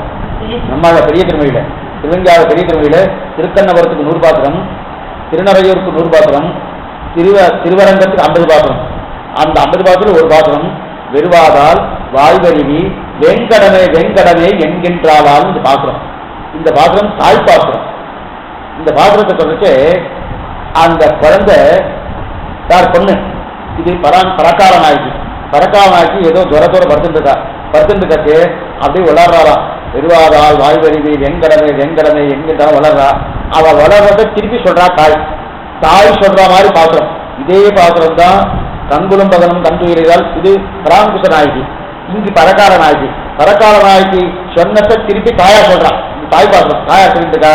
தாயா சொல்லிட்டு நீங்க என்ன சொல்றா, திருவரங்கத்து பாசுரம் சொல்லிட்டு இருக்கா. இது திருவரங்கத்துக்கு உண்டான பாசுரம். அந்த பாசுரத்துல வெறுவாதால் வாய்வறிவை வெங்கடமே வெங்கடமே என்கின்றாளால் இந்த பாசுரத்துல திருவரங்க பாசுரம். இந்த திருவரங்க பாசுரத்துல வெங்கடம்னு ஆழ்வார் சொல்லலாம், நான் திருவரங்கத்துக்கு வந்து திருவேங்கடம் சொல்லப்படாதா அப்படின்னு கேட்டுட்டேன். ஓ அண்ணா கண்டுபிடிச்சிட்டு வந்துட்டு இருக்கிறேன் பராசரத்துக்கு. அப்படி அவர் சாமர்த்தியமே தனி, பராசரத்துக்கு உண்டான சாமர்த்தியமே தனி. சாமர்த்தியம் என்ன, அத்தனை தூரம் வித்வித்து, அத்தனை தூரம் பகவத் கடாட்சம் பாகவத கடாட்சம் ஆச்சார கடாட்சம் பரிபூர்ணமா இருக்கிறபடியாலே இது யார் பாட்டுன்னு கேட்டார் அந்த பெரியவர். கலியன் தான் பாட்டிருக்காரு, திருவஞ்சாவது பாடியிருக்காரு. வாஸ்தவம் தான், கலியன் தானான தன்மையில விட வேறு தன்மையில பாடுறாங்க. இது தாய் பாட்டுன்னு, தாய் பாட்டு தாய் இடமா பாடியிருக்காங்க. தாய் பெரியவாத வாழ்வறிவு வேங்கடமே வேங்கடமே என்கின்றாருன்னா தாய் தானே சொல்லியிருக்காங்க. இப்ப பொண்ணு சொல்லலையே, என்ன பொண்ணு தான் தெரிவிக்காத, பொண்ணுடைய தாய் தான். பொண்ணு என்ன பண்ணா அவ ஜுரத்துல படுத்துட்டு இருக்கா. படுத்துல படுத்துட்டு ஜன்னி வந்தா வளருவா இல்ல, சில வேண்டாம் சில பேரும் ராத்திரியே ஜன்னியே வர வேண்டாம், ராத்திரி தூக்கத்திலே வளர ஆரம்பிச்சுவான். என்னென்ன வரும், எது பெருமாளத்தோட மற்ற அத்தனையும் வரும் வாய்ப்புள்ள, என்ன ஆழ்வாராதாரத்தோட அத்தனையா வரும் உலகத்தை விட. அந்த மாதிரி இந்த பொண்ணுக்கு பரகாரம் ஆயிட்டு ஜன்னி வந்துட்டு வளர்றா. வளர்றச்சு திருவரங்கம்னு சொன்னான். இந்த தாய்க்கு வயசாயிட்டு காதும் சரியா கேட்கறா, டபா டபா காது காதும் சரியா கேட்கிறா. அவ சொன்னது திருவரங்கம் திருவரங்கம் சொன்னா, இவளோ வயசாயிட்டு. அது மட்டும் இல்ல, அவளோ ஜன்னில வளர்றா. ஜன்னில வளர்றதால என்னன்னு தெரிய அவ கேட்கவே இல்லை. அவ திருவரங்கம் தான் சொன்னா. ஆனா இவ என்ன பண்ணிட்டா, ஏதோ சரியா கேட்காதவர்களாலே திருவேங்கடம் இப்ப சொல்லிட்டு வர்ற. உண்மையா அவ சொன்ன பாட்டா சொல்லி கிடையாது, அதனால கிடையாதுன்ற ரொம்ப வருத்தப்பட்டு போயிட்டு. என்ன ஆழ்வார் போட்டு நேரடியா இருக்கு, நேரடியா இருக்கு, நேரடியா இருக்க செய்தே இவ்வளவு சாமர்த்தியமா பேசுறாருன்னா இதுக்கு சொல்ல வந்தேன்னா, அப்ப ஆழ்வார் பாட்டு வெறுவாதால் வாழ்வெறிவு வெங்கடமே வெங்கடமே என்கின்றார் ஆழ்வார் பாட்டு இருந்தாலும் இது தாய்ப்பாசுரமாக ஆனபடியாலே மகள் திருவேங்கடம் சொல்றதுல திருவரங்கம் தான் சொல்லியிருக்கா. இவ சரியா கேட்கல, இவ காது சரியில்லை, வயசாயிடுச்சு, 16 தண்ணியில வளர்ந்துட்டா. அதனால சரியா கேட்காதபடியால இவ அவ கேட்டதை திருப்பி சொல்ற மாதிரி பெருவாதால் வாழ்வறிவு வேங்கடமே வேங்கடமே உண்மையே சொன்னது நான் திருவரங்கம் தான் சொல்லியிருக்கா அப்படின்னு முடிச்சார். எதுக்கு சொல்ல வந்தேன். அதே போல இங்க கண்ணனாகட்டும், அந்த கண்ணனை பார்த்து என்ன சொல்றா, மனத்துக்கு நீயான்னு சொல்லல, ராவனை பார்த்து மனத்துக்கு நீயான்னு தெரிவிக்கிறாரு. எப்ப ராவனை பார்த்து கவனிச்சிருக்கான்னு சொல்றப்ப கண்ணன் மேல அது இல்லையான்னா பூர்த்தியா கண்ணனுக்கு தான் காதல். கண்ணா அன்னமயிலப்பதவே ஆண்டாள் அரங்கருக்கு அந்த அரங்கரை கண்ணனை தான் பாவிக்கிறார். அதனால அப்ப எதுல நம்மாழ்வாராகட்டும் ஆண்டாளாகட்டும் அதே போல பெரியாழ்வாராகட்டும் இவா 3 பேர் என்ன கண்ணனை பத்தி பாடியிருக்கா. அந்த பாசத்தை பூர்த்தியா அது மட்டும் முதல்ல பிள்ளைத்தமிழ பாடினதே பெரியாழ்வார் தான். பெரியாழ்வார் தான் பிள்ளைத்தமிழ் முதல்ல தாயான பாவத்துல பாடப்படுறது அவர் ஒருத்தர் தான். அதனால மங்களாசாரண தஸ்தாரத்னே பேர் வருது. மற்ற ஆழ்வார்களுடைய தனித்தட்டு பெரியாழ்வார் கிடையாது. நெட்டியே பார்த்துக்கோம். என்ன பெரியாழ்வார் தனி. ஏன்னா மற்ற ஆழ்வார் அத்தனை பேரும் அவனை நாயகனாகவும் தன்னை நாயகியாகவும் தான் பார்த்தான். பெரியாழ்வார் அவனை சேயாகவும் தன்னை தாயாகவும் பார்த்துருக்கான். இந்த பாவம் வர்றது ரொம்ப ரொம்ப துர்லபம். அதனாலதான் பரிவு பொங்கும் பரிவு, சாமானிய பரிவு இல்லை, பொங்கும் பரிவாலே வில்லிபுத்து பட்டபிரான் பெற்றான் பெரியாழ்வார் என்ன பேசிருக்கிறது. அப்ப ஆண்டாளாகட்டும் கண்ணன் நம்மாழ்வாராட்டும் பெரியாராட்டும் கண்ண தெரிந்தார். திருமங்கி ஆழ்வார் அச்சாதி விக்கிரகத்தை கண்ணை இருப்பார். 7 முயல் விட்டு காக்கை பின் போவதேன்னு இருக்கிறார். இது கிரியேட்டர். காக்க மாம்சம் வேணும், முயல் மாம்சம் வேணும். காக்க மாம்சம் அவன் நல்லதில்லை. உங்களுக்கு எப்படி தவறு தெரியும் தெரியாது. வியாக்கியானம் அப்படிதான் இது இருக்கு. காக்க மாம்சம் அவ்வளோ நல்லதில்லை. முயல் மாம்சம் ரொம்ப வசத்தியாம். முயல் மாம்சம் வசதி கரையில் கிடக்கு. காக்க மாம்சம் எங்க ஆகாசத்தில் இருக்கு. 7 முயல் விட்டு காக்கை பின்னு. அபிப்பிராயம் என்னன்னா காக்க மாம்சமாக தான் தீவை பண்ணும், முயல் மாம்சம் தான் அச்சாவதாரம். இந்த அச்சாவதாரத்தில் இருக்கிறத விட்டுட்டு இங்கிருந்து அங்க போகணும் பார்க்குறீங்க. அங்க என்ன இருக்கு? அது மட்டும் இல்லை, என்னமோ அவர் இந்த மடலை தெரிவிச்சு வச்சுக்கேன், ஒரு நாஸ்திகவாதி மாதிரி இருக்கும். அந்த மடலுடைய வியாக்கியானம் மடல் காலட்சம் கேட்கணும்னாலே மற்ற கிரந்தங்கள்லாம் கேட்டாத்தான் மடல் காலட்சம் கேட்கறதுக்கே யோக்கியத்தை. மடல்னா என்ன அர்த்தம்? பகவான் நல்லா வெய்யறது மட்டும் இல்லை, உனக்கு இன்னும் சீவை கூட இருக்குன்னு சொல்லிட்டு இருக்காரு. யார் நம்புவா? பேசுறது யார்? திரும்பிங்க பேசுறாரு. நீ சூரிய மண்டலம் சொல்றியா? சூரிய மண்டலத்துல நீ உள்ளுக்கு இருக்குன்னா அதாவது எத்தனை 7 குதிரையும் ஒரு சக்கரமா நம்புற மாதிரி இருக்காரு. சூரிய பேருன்னு 7 குதிரை ஒரு சக்கரத்தை கேட்க பேர் ஓடுமா? இதெல்லாம் வார்த்தையே இருக்கு. அதான் நீ நம்புற மாதிரி இருக்காங்க. இதுக்கு இந்த வார்த்தை பேசுறாங்கன்னா அதனால அங்க போகாதீங்கோ, இங்கேயே இருக்குண்ணா. இங்கே என்ன? இங்கே எல்லா விவிதத்தையும் தெரிவிக்கிறான். அப்படிப்பட்ட விவிதத்தை தெரிவிக்கிறதா அதுதான் இங்க தெரிவிக்கிறார். ஆக அப்படி இருக்கச்சு இங்க திருவங்கியாளர் இதை பத்தி அச்சா திருவேணியை பற்றிய திவிதேசத்தை கொண்டாடுறாங்க. திவிதேசத்தை கொண்டாடும் பூர்த்தியா அவர் தான் கொண்டாடினார். அதுக்கு மேற்கொண்டு தொண்டர்படி ஆவார். அவருடைய பார்த்தோம்னா திருப்பாளர் 2 பேரும் என்னன்னா திருப்பாளர்வான் தொண்டர்னா அரங்கனை கண்ட கண்கள் மற்றொன்றினை காணாதே. அது மாத்திரம் இல்ல, தொண்டர்படி ஆழ்வாருக்கு பதிவிரத்த ஆழ்வார்னு பேர். மற்றவெல்லாம் பசுவரத்தே இல்லைன்னா அப்படி அர்த்தம் இல்லை. ரங்கநாதனை தவிர இன்னொன்று பாடவே இல்லையோ. திருப்பாணாழ்வாராவது அவர் பாடியிருக்கார், திருவேங்கடைய பாடியிருக்கார். இவர் ரங்கநாதோட மற்றொன்னு கிடையாது. அரங்கனை பாடம் பாயால் குரங்குவனை பாடுவேணும் அப்படின்னு திருக்கிறாரு. அப்ப திருப்பாணாழ்வாராகட்டும் திருப்பாணாழ்வார் ரங்கத்தை படிக்கிறார். ஆக இப்படிப்பட்ட உகந்தடிகளை இப்படி தெரிஞ்சு கொள்ளலாம். பகவத் அனுபவத்தையும் இருக்கலாம், பகவத் குணானுசந்தத்தை செஞ்சலாம். அவருடைய ஜேத்திரங்கள் ஆழ்வார் ஈர சுருக்கம் அப்படி தெரிஞ்சுக்கலாம் இல்லையா? சம்ஸ்கிருதம் தெரியட்டும் தெரியாம போகட்டும், ஆனா தமிழ் சூழலித்தமா இருக்கு இல்லையா, சுலபமா இருக்கு இல்லையா, கேட்கறதுக்கே நீ பாருங்க. கேட்டு ஆறாறுவானவர்கள் செவிக்கினிய செஞ்சொல்லி ஆழ்வார் பார்க்கணும். தேசிக நீங்க விசாரிக்கிறார், சீவை குணத்துல என்ன பாஷையில பேசுவாங்க தெரிஞ்சுக்கணும். அங்க போய் பாஷை தெரிவிக்கணும் சுவாமி. நிறைய பேர் வடதேச போவா, பத்ரி போவா, சாலகிராம் போவா, அயோத்தியா போவா. என்ன சுவாமி அவர் ஏதோ ஹிந்தியில பேசுறாங்க, ஒரு பாஷை தெரியல, தமிழ் தவிர ஒன்றும் தெரியாது. அங்க போய் என்ன பண்றது? எனக்கு ஒண்ணு யாராவது கூட வந்தா கைடு மாதிரி யாராவது சோதி மாசணும்னா அதே போல அங்க யாராவது கைடு இருக்காருன்னா சீவை குணத்து யாரும் கைடு கிடையாது, பகவான் தான் கைடு. பாஷை தெரியுமானோ என்ன பாஷை அங்க? சம்ஸ்கிருதமா தமிழா இல்லைன்னா அது அந்த அஸ்லாதிரிக்கார வேதாந்தேசிகர் ஒண்ணும் இல்லை, அந்த தமிழ் தான் பேசுவாங்க. ஆகஸ்தியத்தை பேசுவார்கள். ஏன்னா அங்க ஏன்னா அது எதுக்குன்னா கேட்டு ஆறாறுவானவர்கள். கேட்டு ஆறாறுவானவர்கள் என்ன அர்த்தம்னா இந்த கேட்கிறா இல்லையா, நித்தியசூரி கேட்கிறானா, நித்தியசூரிகள் வானவர்கள் நித்தியசூரிகள் கேட்டுட்டு திருப்தியே வரலையா. திருப்தியே நன்னா இல்லைன்னு அர்த்தம் இல்லை, இன்னொரு தடவை கேட்கணும், இன்னொரு தடவை வேணும். இந்த மார்கழி மாதம் வந்து அந்த கட்சியை போடா ஒரு சீட் கொடுப்பா, இன்னொரு தடவை பாருங்க அந்த பாட்டை இன்னும் கொடுக்குறா இல்லையா. அதை முதல்ல சொன்னது நித்தியசூரிகள் தான். கேட்டு ஆறாறுவானவர், கேட்டு ஆறாறுவானவர் அவளுக்கு கேட்டாச்சு. அதான் என்ன கேட்டு ஆறாறுவார்கள் செவிக்கினிய செஞ்சொல்லு அருள்பெறுவார் அடியார்தம் அடியநேருக்கு ஆரியான் அருள்வான் என்றான். அது நமது விதிவரை இந்த பாத்திரத்துல கடைசி பாத்திரம் தான். காட்டித்தன் கனகரர்கள் கடுநரகம் பழித்த வாட்டார் செம்பெருமானை வளங்குருகோ சிடகோபன் காட்டாய தமிழ்வாளை 1008 கேட்டு ஆறாறுவானவர்கள் செவிக்கினிய செஞ்சொல்லேன்னு பாக்குறோம். இதை கேட்டோடனே திருப்பி ஒன்சுமோர் சொல்லுவாங்க. ஒன்சுமோர்னா உயர்வர தொடங்கில்ல, இந்த பாட்டு இது முடிஞ்சு இதுல திருப்தி ஏற்படாது, மறுபடியும் உயர் வர வேணும். இப்படி வந்துட்டு முதல்ல முடிச்சுட்டாங்க கிடையவே கிடையாது. இது முதல் அர்த்தம். 2வது அர்த்தம் சொன்னார் கேட்டு ஆறார். கேட்டு ஆரா, கேட்டு ஆ ரா கால் போட்டு கேட்டு ஆரா, அது நித்திய சூரியன் சொன்னார். ஆறார்னா அவர் சக்தி இல்லைன்னு. அடுத்த வியாக்கியானம் பண்றார், கேட்டு ஆறாறு படாதுங்க, யார் யார் ஆறார பிரிக்கணும். ஆறார பிரிச்சா என்ன சொல்லுவாங்க, கேட்டு யார் யார் வானவர்கள். இதை யாரெல்லாம் கேட்கிறார்களோ கேட்பவர்கள் நித்திய சூரிகள். முதல் அர்த்தம் என்ன, நித்திய சூரிகள் கேட்டு திருப்தி ஏற்படல, இது முதல் அர்த்தம். இரண்டாவது அர்த்தம், இதை கேட்பவர்களே நித்திய சூரிகள். ஏன்னா யாரெல்லாம் இதை கேட்கிறாரோ அதான் திருவாரூரை கேட்க சேவிக்கிறது மட்டும் இல்ல, கேட்பதே பெரிய கைங்கரியம். அப்ப கேட்டா என்ன அவள நித்திய சூரிகள் கேட்டு ஆறாயிரமானவர்கள் திருப்தி செஞ்சுனா அப்படி இருக்கச்சு அவ்வளவு சுலபமா இருக்கு, ஆச்சரியமா இருக்கு. ஆழ்வார் ஈரச்சொற்கள் திராட்சாபாகமா இருக்கு. திராட்சாபாகம்னா நமக்கு இந்த கரும்பெல்லாம் கிடைக்கணும் ரொம்ப கஷ்டம்.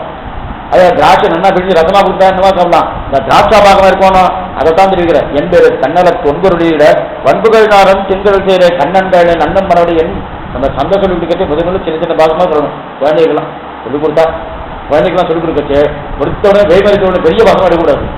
பெரிய வாசம் எடுக்காம கண்ணன்கள் நன்னும் மனமுடியே என்னென்றானும் தின்னம் நாணமே அதுவர் என்பதை கண்ணலத்து ஒன்பொருளிட வன்புகள் நாளன் தென்கள் சரி இந்த மாதிரி சிறு சிறு பாகமாக சொல்லிக் கொடுத்து அப்புறம் பெரிய பாகத்துக்கு வந்தா அது கொஞ்சம் ஒத்துக்கும்.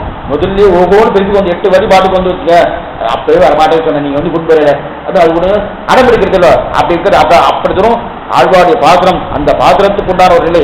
அப்ப அவனாதிவாதம் ஈரச்சொற்கள் கண்ணின் திருத்தாம் காட்டும் அவனாதிகிராதம் இப்படிப்பட்ட இவை நம்ம ஈட்டு அப்படியே அந்த இடத்துக்கு அழிஞ்சு போகுது இல்லையா. அவனாதிகிராம் அச்சரியமான பாத்திரம் திருமந்திர மரமா இன்னொரு ஜெயசூட வியாக்கியானம். அதே போல கண்ணின் திருத்தாம்பு ஆழ்வாருக்கு என்ன இட்ட முடிஞ்சு என்னன்னா நம்புவார்பதி வைகுந்தம் காமினி.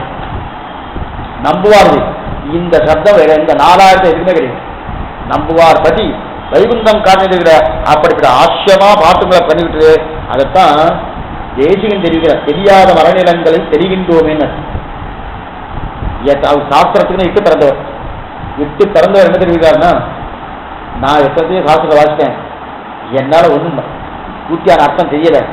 அடுத்து கைவிலக்காக ஆழ்வார் சாஸ்திரம் கொண்டேன். இப்ப திருப்பி அதுக்கு சாஸ்திரத்துடைய அர்த்தம் சாஸ்திரத்தை அர்த்தம் புரிய வைக்கணும்னாலே ஆழ்வாரு ஈரச்சொற்களாக புரிந்து கொண்டேன். ஒரு வேதாந்தத்துக்குன்னு இட்டு பிறந்தவர் சொல்றாருன்னா இதுக்கு மேல ஆழ்வார் ஈரச்சொற்களுக்கு எத்தனை வைபம். அது மட்டும் இல்ல, செந்திரத்த தமிழோசை வளர்ச்சொல்லாது இந்திரக்கும் நிறமர்க்கும் முதல் வந்தன்னை இருநிலம் காட்சி தீனி விண்பூதமைந்தால் செந்திரத்த தமிழோசை வடச்சொல்லாகினர். பகவான் தமிழோசையாகவும் இருக்கான், வடச்சொல்லாகவும் இருக்கான். பகவானுக்கு உண்டான திராவிட வேதமா இருக்கான், சம்ஸ்கிருத வேதமா இருக்கான். ஆனா சம்ஸ்கிருத வேதத்தை காட்டும் திராவிட வேதத்திற்குத்தான் மதிப்பு அதிகம். ஏன்னா திராவிட வேதத்துக்குன்னு ஒரு தனி உற்சவம் உண்டு. அந்த மாதிரி சம்ஸ்கிருத வேதத்துக்கு தனி உற்சவம் எங்கேயா கேள்விப்பட்டுக்கல. பகல் 10 ராப்பத்து எதுக்கு திராவிட வேதத்துக்கு, அத்தியன உற்சவம் எதுக்கு. அது மட்டும் இல்ல, மற்ற உற்சவத்துக்கெல்லாம் திருநாள்னு பேர், இதுக்கு பெரிய திருநாள்னு பேர். பேர் தான் தவிர சரி பெரிய திருநாள் சொன்னே ஏதாவது வருடவாரணமோ தேரோ புஷ்பபலத்தோ ஏதாவது ஒண்ணும் கிடையாது. என்ன பண்ணுவார்னா நேரா திருமாவளவனுக்கு வந்து உட்காந்துவார், கேட்டு ஆறாளனர். இதே சொல்லுதான் கேட்டு ஆறாளனர். திருப்தி ஏற்படுன்னா அத்தனை தூரம் இந்த ஆழ்வார் ஈரச்சொற்களுக்கு அதைத்தான் இங்க தெரிவிக்கிறார். என்ன தெரிவிக்கிறார், ஆழ்வாருடைய அருளிச்சைகள் அர்த்தானுபவம் பண்ணுகை. இது ஏன்னா இத்தனை முன்னாடி வரைக்கும் 7 சொன்னதுன்னா பயமொத்தத்துக்காக சொன்ன பயமொத்தம்னா அதெல்லாம் கூடாது. இப்ப கூடுவது ஆழ்வார் ஈரச்சொல். அதனால்தான் அது ஆழ்வார்கள் அருளிச்செயல் அர்த்தானுபவம் பண்ண ஆழ்வார்கள் வாடி அருளிச்செயல் வாடி தாழ்வார்கள் குறவர் தாம்பாடி ஏழ்வாழ்வி அவர்கள் வரைத்தவர்கள் தாம்பாடி செய்யவரை தன்னுடனே சேர்ந்து அப்படின்னு தெரிவிக்கிறார் இல்லையா. ஆழ்வார்கள் வாழ வேண்டும், அருளிச்செயல் வாழ வேண்டும், தாழ்வார் அவருடைய அருளிச்செய்த வியாக்கியானத்தினுடைய புறவர்கள் அதாவது ஆச்சாரியர்கள் அவர்கள் வாழ வேண்டும். எப்படி வாழணும், செய்யுமறை தன்னுடனே சேர்ந்து அந்த சம்ஸ்கிருத வேதத்தோடு சேர்ந்து வாழணும். உபய வேதாந்தம் சேர்ந்து வாழவும் தெரிவிக்கிறார் இல்லையா. அது மட்டும் இல்ல, ஆழ்வார் ஈரச்சொற்கள் அது போல இன்னொன்று என்னன்னா ஆழ்வார்களையும் அருளிச் செயல்களையும் தாழ்வார் நினைப்பவர்கள் தான் நரகில் வீழ்வார்கள். விதேசமாக தெரிவிக்கிறார். ஆழ்வார்னு அருளிச் செயல் தாழ்வாக நினைச்ச அது தமிழ் பாட்டு நினைச்சா போச்சு, தமிழ் பாட்டு தான். அது ஒரு கேவலம் நினைக்கிறார் இல்லையா. அது அதை விட பெரிய கொடுமையான பாவம் எதுவுமே கிடையாது. ஆழ்வார்கள் அவளும் கொடுமை நினைச்சா அது பாவம் தான். ஆழ்வார்களையும் அருளிச் செயலும் தாழ்வார் நினைப்பவர்கள் தான் நரகில் வீழ்வார்கள். அப்படின்னு தெரிவிக்கல. இது 8வது ஆழ்வார் வந்து சொல் அத்தாசம் பண்ணுகின்றனர். அடுத்து 9வது ஆழ்வார் ஈரச்சொல்லிலே நெஞ்சி நிற்கும் சாதுக்களோட சகவாசம் பண்ணுது. இவர் சகவாசம் மட்டும் உடவே மாட்டார். எங்க போனாலும் வைஷ்ணவ சகவாசம் உடனே இருக்கணும்ன்றார். ஏன் இப்படி சொல்றாருன்னா அந்த சகவாசம் தான் பிரதானமா இருக்கு. என்ன சகவாசம்னா ஆழ்வார்களுடைய ஈரச்சொல்லிலே நெஞ்சி நிற்கும் சத்துக்களோட சகவாசம் பண்ணுவை. ஏன்னா சகவாசம் ஏன்னா ஏற்கனவே சகவாசம் வேண்டாம்னா யார்கிட்ட வேணாம் சொன்னார். அப்படிப்பட்ட வார்த்தை சகவாசம் வேணாரு. இப்படிப்பட்ட சகவாசம் வேணாரு. இந்த சகவாசம் வேணும். ஏன்னா பூவோடு சேர்ந்து நாறு இருந்தா மனசுமா இல்லையா? பூவோடு சேர்ந்து நாறு இருந்தா மனசுமா இல்லையா? மனசு படுத்தணும். அது நாறு ஏதாவது பிரயத்தனம் படுத்த நாருக்கு ஏதாவது வைபவம் இருக்கா? ஒரு வைபவம் இருக்குது. ஆனா புஷ்பத்துடைய தன்மை நார்ல ஏறிக்கணும். ஏறிட்டனாலே அப்ப நாருக்கு தனியாக தன்மையே கிடையாது. அந்த புஷ்பத்துடைய தன்மை ஏற முடியாது. அந்த நாருக்கு அந்த மனம் இருக்கணும். அதே போல சீவைஷ்ண ஆழ்வாருடைய ஈரத்தில் நெஞ்சி நிற்கும் சாதுக்களோடு அப்படின்னா எந்த சீவைஷ்ணவர் ஆழ்வாரோட அருளிச்சு அப்படின்னா இன்னொன்று சொல்றேன்னா கேட்டுக்கிறோம். சீவைஷ்ணனா இருந்து அருளிச்சையில் அண்மையம் இல்லைன்னா அவரோட சேராதன்னு அர்த்தம். நல்லா புரிஞ்சுக்கணும். இந்த 9வது பாருங்க திரும்பி கிடைக்கும்.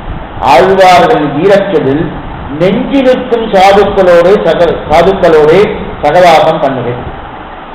அருளிச்சை சொல்லிலே நெஞ்சு நிற்கும். அப்படின்னா அப்ப அருளிச்செய்ய நெஞ்சு நிக்கலன்னா சகவாசம் பண்ணலான்னு அர்த்தமா? அப்ப அருளிச்செயல் இல்லைன்னா அங்க இருக்கிறன்ற அவசியமே கிடையாது. ஏன் இந்த வார்த்தை சொல்றேன்னா சில திவ்ய தேசத்துல இதை பிரதானம் வச்சுட்டு இருப்பாங்க. தமிழ் பாட்டு வேண்டாம் அப்படின்னு வச்சுருக்காங்க. அந்த மாதிரி அது திவ்ய தேசமாக கருதப்படலை. ஆழ்வாருடைய ஈரச்சொற்கு இருந்தால் தான் அது திவ்ய தேசம். அந்த ஈரச்சொற்கு இல்லைன்னா அது திவ்ய தேசமாகவே கருதப்படுவது கிடையாதுன்னு பூர்வோடைய பிரதன் எதுக்கு சொல்ல வந்தேன்னா சில திவ்ய தேசம் தமிழ் பாஷை இல்லாத சில திவ்ய தேசம் இருக்கு இல்லையா? குறிப்பிட்டு எந்த தேசத்தையும் சொல்லலை. அந்தந்த திவ்ய தேசத்துல அந்தந்த ஊர்க்காரா நம்ம பாஷை இல்லையது, இது வேட்டு பாஷையாச்சு, அதனால் இது கூடாதுன்னு ஒரு நிர்ணயம் சில காலத்திலிருந்து இன்றைக்கே இருந்துருக்கு. அது தவறான கண்ணோட்டம். ஆழ்வார் அருளில் தமிழ் பாஷை என்றதுக்காக இல்லை. யோசிச்சுக்கோ. பகவான் உகந்திருக்கான் தான் முக்கியம். பகவான் உகந்தது எந்த பாஷையாக தான் ஏற்றுக்கணும். இந்த சமஸ்கிருதம் நம்ம ஏற்றுக்க வேண்டிய கட்டாயம் ஏற்றுக்கணும். சமஸ்கிருதம் வேண்டாம் சொல்ல சமஸ்கிருதம் நம்ம பாஷையா இல்லையே? தமிழ் திராவிட பாஷை நம்மளுக்கு சமஸ்கிருத நம்ம ஏற்றுக்கணும். பகவான் உகந்திருக்காரு. பகவான் உகந்து எந்த பாஷை ஏற்றுக்கிட்டாங்க. அது மட்டும் இல்ல, அந்த பகவான் உகந்து பெரியோர்கள் எந்த பாஷையில காலிட்டாலோ அந்த பாஷையை நம்ம ஏற்றுக்கணும். இதுதான் ரொம்ப முக்கியம். இந்த பாஷையை முன்னிட்டு கொண்டுள்ள பகவானை முன்னிட்டு கொண்டுதான் பாஷையே. என்ன யோசிச்சுக்கோ, நம்ம பாஷையை முன்னிட்டு கொண்டு பகவானை பார்க்கக்கூடாது. அப்பனா என்ன அர்த்தம்? தப்பான அபிப்பிராயம் அர்த்தம். தப்பான அபிப்பிராயம் என்னுடைய காலுக்கு தகுந்த மாதிரி தெரிப்பா, திருப்பி தகுந்த காலா அப்படிதான் அர்த்தமாயிருக்கு. அதனால பகவானை முன்னிட்டு கொண்டுதான் பாஷையை தவிர பாஷையை முன்னிட்டு கொண்டு பகவான். ரெண்டாவது, தமிழ் பாஷைக்கும் சமஸ்கிருத பாஷைக்கும் அனாதில் ஒரு ஒரு லட்சணம் உண்டு. இந்த காலத்தில் ஏற்பட்டதுன்னு கிடையாது. மற்ற பாஷைகள்லாம் இந்த காலத்தில் ஏற்பட்டதுன்னு ஒரு நிர்ணயம் பண்ணியிருக்கா பெரியவர்கள். ஆனா இது ரெண்டுக்குமே அதனாலதான் செஞ்சிரத்த தமிழ் ஓசை வடகொள்ளாதுன்னு திருவந்தியாளர் சொல்றதுக்கு காரணம் என்னன்னா இந்த ரெண்டு பாஷைக்கும் இருக்கக்கூடிய ஒரு வைபவம் மற்ற எந்த பாஷைக்குமே கிடையாது. அதனால பகவான் வந்திருக்காரு. அதனால சொன்னேன், அதான் அந்த ஈரச்சொல் இருக்கு இல்லையா, அந்த ஈரச்சொல்ல நெஞ்சு நிற்கும் சாதுக்களோட யாரெல்லாம் வச்சுருக்காலோ அவளோடு சகவாசம் பண்ணணும். அவளோடு சகவாசம் பண்ணணும் என்னன்னா அப்படின்னா அவ இல்லைன்னு வச்சுக்கேன். அதான் சொன்னேன், ஆழ்வார்களையும் அருளை செயல்களையும் தாழ்வார் நினைப்பவர்களும் அவள் தான் நரகில் வீழ்வார்கள். ஏன்னா சில சில திவ்ய தேசத்துல தமிழ் பாஷை இல்லாத திவ்ய தேசத்துல திருப்பாவை ஓதறதில்லை. நித்தியப்படி திருப்பா முடியாது. மற்ற சகசிராம இதெல்லாம் சொல்லுவா, சம்ஸ்கிருத பாஷை இதெல்லாம் சொல்லுவா, அதெல்லாம் மன்றதில்லை. ஏன் நேராவே சொல்லிடுங்க, திருச்சானூர் திவ்ய தேசத்துல திருப்பாவை சாத்தே கிடையாது. அதோட நிறுத்திக்க. ஆழ்வார்களையும் அருளை செயலும் தாழ்வார் நினைப்பவர்கள் தான் நரகில் வீழ்வார். அப்ப ஆழ்வார் தமிழ்ல பாடியிருக்கா, ஏதோ ஜாதியில பறந்திருக்கா அப்படின்னு யாரா பேசினா நெஞ்ச வந்து போகாது. இது மனவாடைய சீசுத்தி பெரிய ஆபத்து. என்ன ஆகுதுன்னா பெருமாள் முதல்ல அவளை பொறிச்சுக்கிறான். ஆழ்வார் ஈரச் சொற்களுக்கு வேண்டான்னு சொல்றே நீ வேண்டாம் எனக்கு முதல்ல அவாளே செய்தனோட பெருமாள் செய்ய மாட்டேன். பெருமாள் ஒரு தெரிஞ்ச ஆழ்வாருடைய முன்னுக்கானதான் முதல் பாட்டே ரங்கநாதன் அடிபணிந்தவன் சொல்லியிருக்கணுமா, மாறன் அடிபணிந்தவன் சொல்லியிருக்கணுமா. இதுல ராமானுஜன் பூமன்மாது பொருந்திய மார்பன், இது பெருமாள் பற்றி.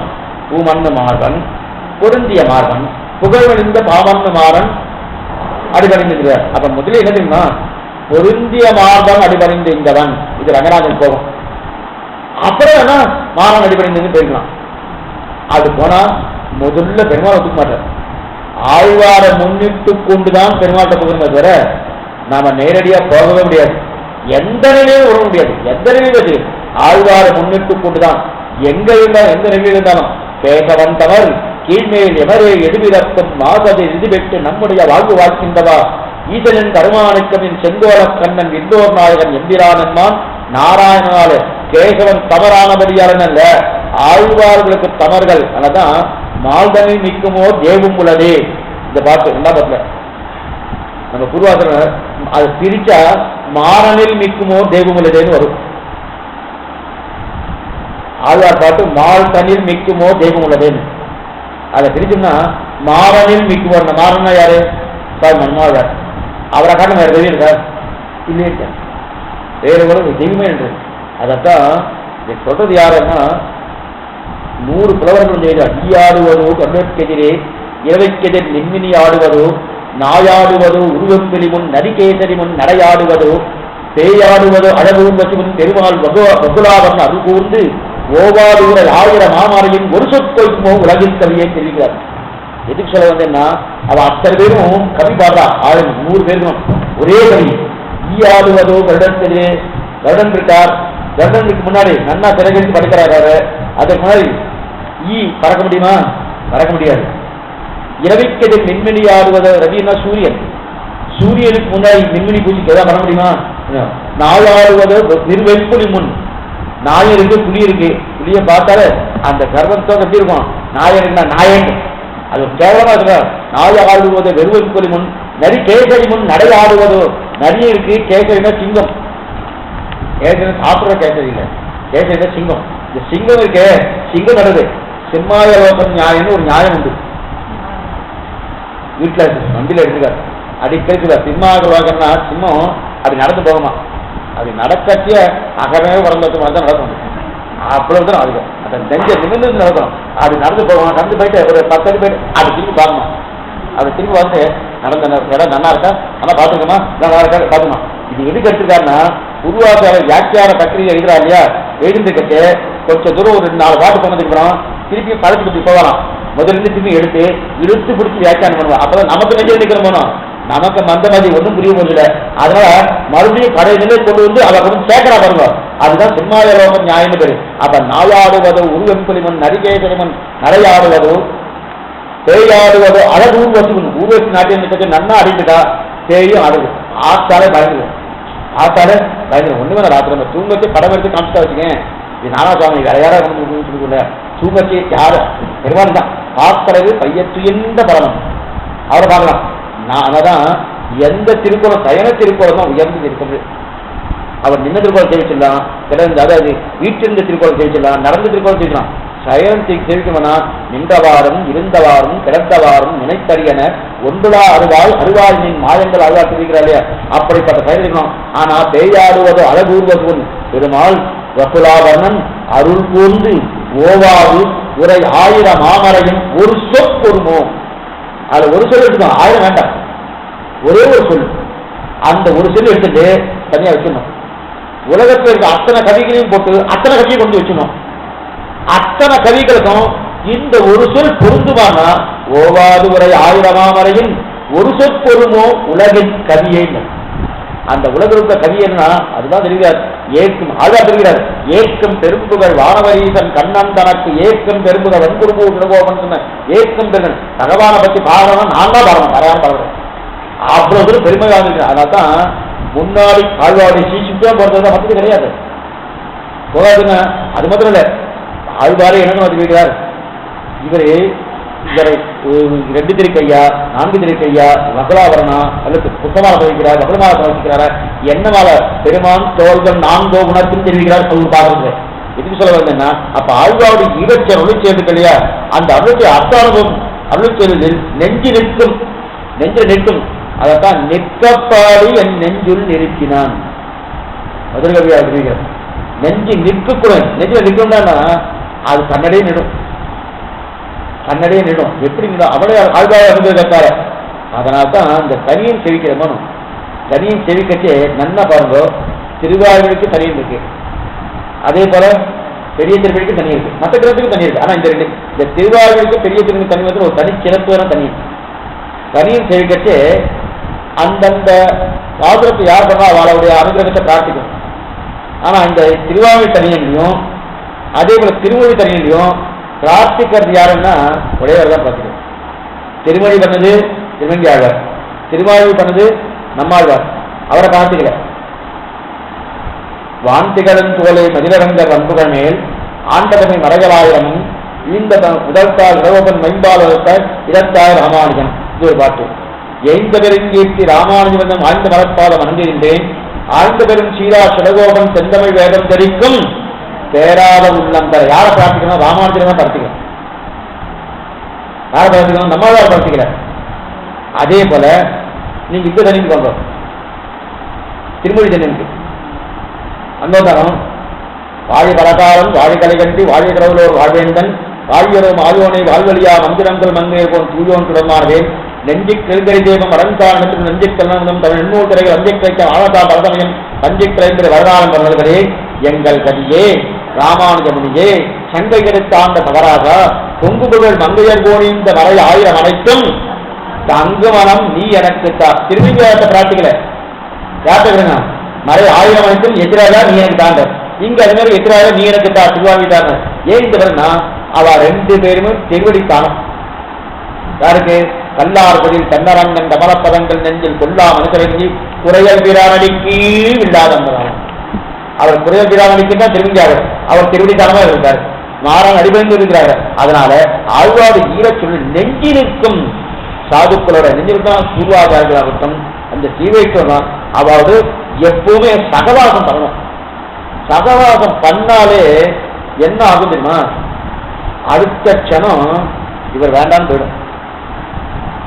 என்ன சுவாமினா இதைத்தான் அங்க எங்க திருவரங்கத்தை இதான் இருக்குது. இந்த கூட்டம் கலைக்கு யார் வர சொன்னான்னு கேட்கிறாங்க. சொல்லியிருக்கேன்னு கூட்டங்களுக்கு யாருன்னா இப்ப ஆழ்வாடு ஈரச்சுல அந்த சகவாசம் இருந்துச்சுன்னா பெருமாளே வேண்டாம் தவிர அளவுக்கு வந்துச்சுன்னா அது இப்ப குருமாகம்னா அவரே ஆகப்படுறாரு. அந்த கோஷிதான் எனக்கு வேண்டாரு, இந்த கோஷி எனக்கு இடம் கிடைப்பான்னு கேட்கிறாரு. மதுரகவி ஆழ்வார் வேண்டாம் வேண்டாம் சொன்னாலும் நேவினேனவன் பொன்னடிமையை உன்னுடைய திருமுடியை எனக்கு திருமுடி வைக்க இடம் கிடைக்குமான்னு அவர் காத்துட்டார். நாம நேரடியா வந்து காத்துக்கலாம் போ வேண்டாம் போ அப்படின்றார். அப்ப ஆழ்வார் சம்பந்தம் இருக்கிறதையா அப்படிப்பட்ட ஆழ்வார் ஈரச்சொல்லுடைய சம்பந்தம் இருக்கிற சகவாசம் தான் இன்னும் நன்னா இருக்கும். திருவர அடுத்து 10வது ஆச்சரியமானது ஆச்சாரிய கைங்கரியம் பண்ணுகை பண்ணானால் இழப்பட்டிருக்கையும் பண்ணும் நாள் உகந்திருக்கையும் தான் கடைசி. ஆச்சாரிய கைங்கரியம் பண்ணுகை பண்ணும் நாள் இழப்பட்டிருக்கையும் பண்ணானால் இது இருக்கும். பண்ணது என்ன நெஞ்சு நெஞ்சுக்குள்ளடியா பண்ணாதன ஆச்சாரிய கைங்கரியம் என்னன்னா சொன்னா ஆச்சாரம் திருமாவை கைங்கரியம் பண்ணும். ஆச்சாரம் திருமேனிக்கு கைங்கரியம் மனதாலும் வாக்காலும் மெய்யாலும் அதே போல அவனுடைய செயல்களாலும் பண்ணணும். என்னென்ன உண்டோ ஆச்சாரம் அத்தனை கைங்கரியம் பண்ணணும். ஆச்சாரனுக்கு என்னென்ன கைங்கரியம் அத்தனை கைங்கரியம் பண்ணணும். புரியத்துக்காக ஆச்சாரிய கைங்கரியம் என்பது நாம நினைக்கிற மாதிரி அவ்வளவு சுலபமா பண்ண முடியாது. ஏன் பண்ண முடியாதுன்னு சொல்றேன்னா அவர் கிட்டக்க போறோன்னே நம்ம போலதான் சாப்பிடுறாரு, நம்மளை போலதான் வஸ்திரம் தரிக்கிறார், நம்ம போலதான் அவருக்கு துக்கம் சுகம் எல்லாமே இருக்கு, நம்ம போலதான் அவர் வீட்டுக்கு வராது நிறையா இருக்கார், நிச்சய கர்மாக்கள் நைமீட்டுக்காரதான் வேண்டுக்கார். அவர் எதுக்கு அவரை தவிர சமானமா வைக்கணும்? வேண்டாமே இதுக்காக வைக்கணும். அப்ப வேண்டாம்னு வந்துட்டுனாலே என்ன தோணுதுன்னா கைங்கரியம் பண்ணுமான்னு தோணும். கைங்கரியம் பண்ணுமான்னு தோணுதுன்னா என்ன ஆகுது? ஆச்சாரிய கைங்கரியம் இல்லாம இழந்தே போயிடும். ஆச்சாரிய கைங்கரியம் இல்லைன்னாலே பகவான் மோட்சம் கொடுக்கணுமான்னு யோசிப்பானா? இப்ப பகவத் கைங்கரியம் இல்லைன்னா கொடுத்துருவானா? கொடுத்துருவான். ஆனால் யாருக்கு பகவத் கைங்கரியம் இல்லைன்னா கொடுத்துருவான். எங்கன்னா முதல் ராமன் தான் பண்ணான். இந்த 2 இடத்துல தேசிகன் விசாரிக்கிறார். 2 இடத்துல மோட்சம் கொடுத்துதான் ஸ்ரீராமன் என்ற. இதைத்தான் அதிமான ஸ்தவம்னு ஒரு கிரந்தம் பண்ணியிருக்கார் புறத்தவர் பஞ்சஸ்தவம். அதுல புட்டு வைக்கிறார். நீ எங்கெங்கெல்லாம் என்னெல்லாம் நீ கிரியைகளை பண்ணியிருக்க பாருங்க. உனக்கு தெரிஞ்சா வாயை குச்சின்னு பேசாம இருக்கா. யாரெல்லாம் வெளில சொல்லிதான் நான் என்னமோ பண்ணுவேன். அதெல்லாம் வெளில சொல்லாது. சில ராஜாக்கெல்லாம் இதை ரகசியம் பண்ணுவாங்க, வெளில சொல்லாதுன்ற மாதிரி இது வெளில சொல்லாது. நீ குட்டி வெளில விட்டாரு. நீ என்னமோ கல்லே கண்டாய மரமே கண்டாய துணியே கண்டாய கேட்டு சீட்டை எங்க இருக்கேன்னு தெரியல கேட்டு இருக்கியே. ஒண்ணுமில்ல ஜட்டால் அவன் காலம் போறது மோட்சத்துக்கு போன்னு நீ சொல்லிட்டேன். மோட்சம் எங்க இருக்குன்னே தெரியல, எந்த லோகத்துல இருக்குன்னு தெரியல. ஆனா மோட்சத்துக்கு போன்னு நினைக்கிற. இது பக்கத்துல ஸ்ரீலங்கா இருக்கு, சீட்டை அங்கதான் இருக்கான்னு தெரியுது. அதுவும் கண்ணுக்கு தெரியல. இந்த லோகத்தையே இல்ல, லோகம் லீலாவுதிலே இல்ல மோட்சம் ஸ்ரீவைகுண்டம். ஆனா லோட்சம் லோகத்துக்கு நம்ம அனுப்புறியே, ஏன் இந்த நாடகம் கேட்கிறேன். அதே போல சபரிக்கு மோட்சத்தை கொடுக்குறாரு. சபரிக்கு மோட்சத்தை கொடுக்கறதுக்கும் அதுதான் சொல்ல வந்தேன். சபரி மோட்சம் போகிறதுக்கும் அதே ஜட்டாயு மோட்சம் போகிறதுக்கும் வித்தியாசம் இருக்கு. நான் உன்னை மோட்சத்துக்கு அனுப்புறேன்னு சொல்லி ஜட்டாயு மோட்சம் சபரிக்கு சொல்றச்சு ஏற்கனவே உங்க ஆச்சாரம் கொடுத்தாச்சே நீ கிளம்பி போகலான்ட்டு. அப்ப இவர் கொடுக்கலையான்னு இவர் கொடுக்கல, இவர் கொடுக்கவே இல்லை. ஏற்கனவே ஆச்சாரம் கொடுத்தாச்சு. ஆச்சாரம் தான் மதங்க மகிழ்ச்சியா தான் சொல்லிட்டார். ராமன் வருவான், அவனுக்கு கைங்கரியம் பண்ணி முடிச்சோன்னு என்னோட நீ வரணும், என்னுடைய இடத்துக்கு நீ வரலாம் தான் அந்த கலந்தார். அப்ப ஏற்கனவே கொடுத்தாச்சு, உங்க ஆச்சாரம் நான் கொடுக்குறேன் அப்படி கொடுத்தாருன்னு சொல்லல. இது 2 பெரிய விசாரம் அந்த இடத்துல. இதெல்லாம் ரகசிய கிரந்தத்தான் பூர்ணமா இதா இருந்துச்சு. அதை அந்த தெரிஞ்சுட்டா வச்சுங்க, அதுல கொடுக்குற ஆனந்தம் மற்றது கொடுக்கவே கொடுக்காது. எப்படி சொல்ல வந்தேன்னா அந்த அங்கேயே மோட்சம் கொடுத்துருக்கான், இங்கேயே மோட்சத்துக்கு அனுப்பியிருக்காரு. ஆனா அந்த மோட்சத்துக்கு இந்த மோட்சத்துக்கு என்ன வித்தியாசம்னா, நான் மோட்சத்துக்கு அனுப்புறேன் ஜட்டாயு, நீங்க ஏற்கனவே கொடுத்தாச்சுன்னா. அப்ப ஆச்சாரனாலே கொடுத்தாச்சுன்னு அர்த்தம். அப்ப இவர் ஏதாவது பேச முடியுமான்னா அதைத்தான் பார்க்கிறது. விண்ணின் தலை நின்று வீடழிப்பான் என்மி ராமானுஜன் மண்ணின் களத்துதித்து வரநாளம் வளர்த்தன. விண்ணின் தலைமை முறை நிற்பாங்க எம்பெருமானர் நின்று இவா இவா இவா இவா இவா உள்ள அவருக்கு தான் வச்சுட்டு யாரும் நினைச்சார் ராமானுஜன் அப்படின்னு கேள்வி முறையே இல்லை. அப்ப நாமா போனோம்னா அப்ப அவரும் அனுகிரகம் வந்தான்னா இதை பண்ணியா அதை பண்ணியா அதை பண்ணியா ஒழுங்கா இருக்கியா சரியா இருக்கியா இத்தனை கேள்வி ஒரு கேட்டுருப்பாரு. ராமானுஜ ரெக்கமெண்டேஷன்னா ஒரு கேள்வி இல்லை. அப்ப ஆச்சாரியன் பத்திட்டோம்னா கேள்வி முறை ஏதா இருக்கான்னா ஒரு கேள்வியும் கிடையாது. அப்ப அவர் பத்தினா அந்த கேள்வி இருக்குன்னா அவருக்கு சந்தேகம் ஒழுங்கா பண்ணுவானா இல்லையான்னு, என்ன ஏமாத்திட்டான்னா அவருக்கு சந்தேகம். அப்ப ஆச்சாரத்தை ஏமாத்த மாட்டா ஒரு வாரம் பண்ண மாட்டான், ஒரு நாளும் பண்ண மாட்டான். ஆச்சாரம் அப்படிதான். அப்படிப்பட்ட உயர்ந்த ஸ்தானம், அந்த உயர்ந்த ஸ்தானமா இருக்கக்கூடிய அந்த ஆச்சாரனுக்கு கண்ணாதனால் கர்வப்பட்டு இருக்கை அவருக்கு கைங்கரியம் பண்ணாதான்னு வருத்தப்படணுமா. பண்ணும் நாள் என்ன பண்ணணும், பண்ணாமல் போயிட்டோம்னா வருத்தப்படணும். என்றைக்கு ஆச்சாரம் கைக்கு கிடைச்சதோ அன்றைக்கு உகத்தணும்.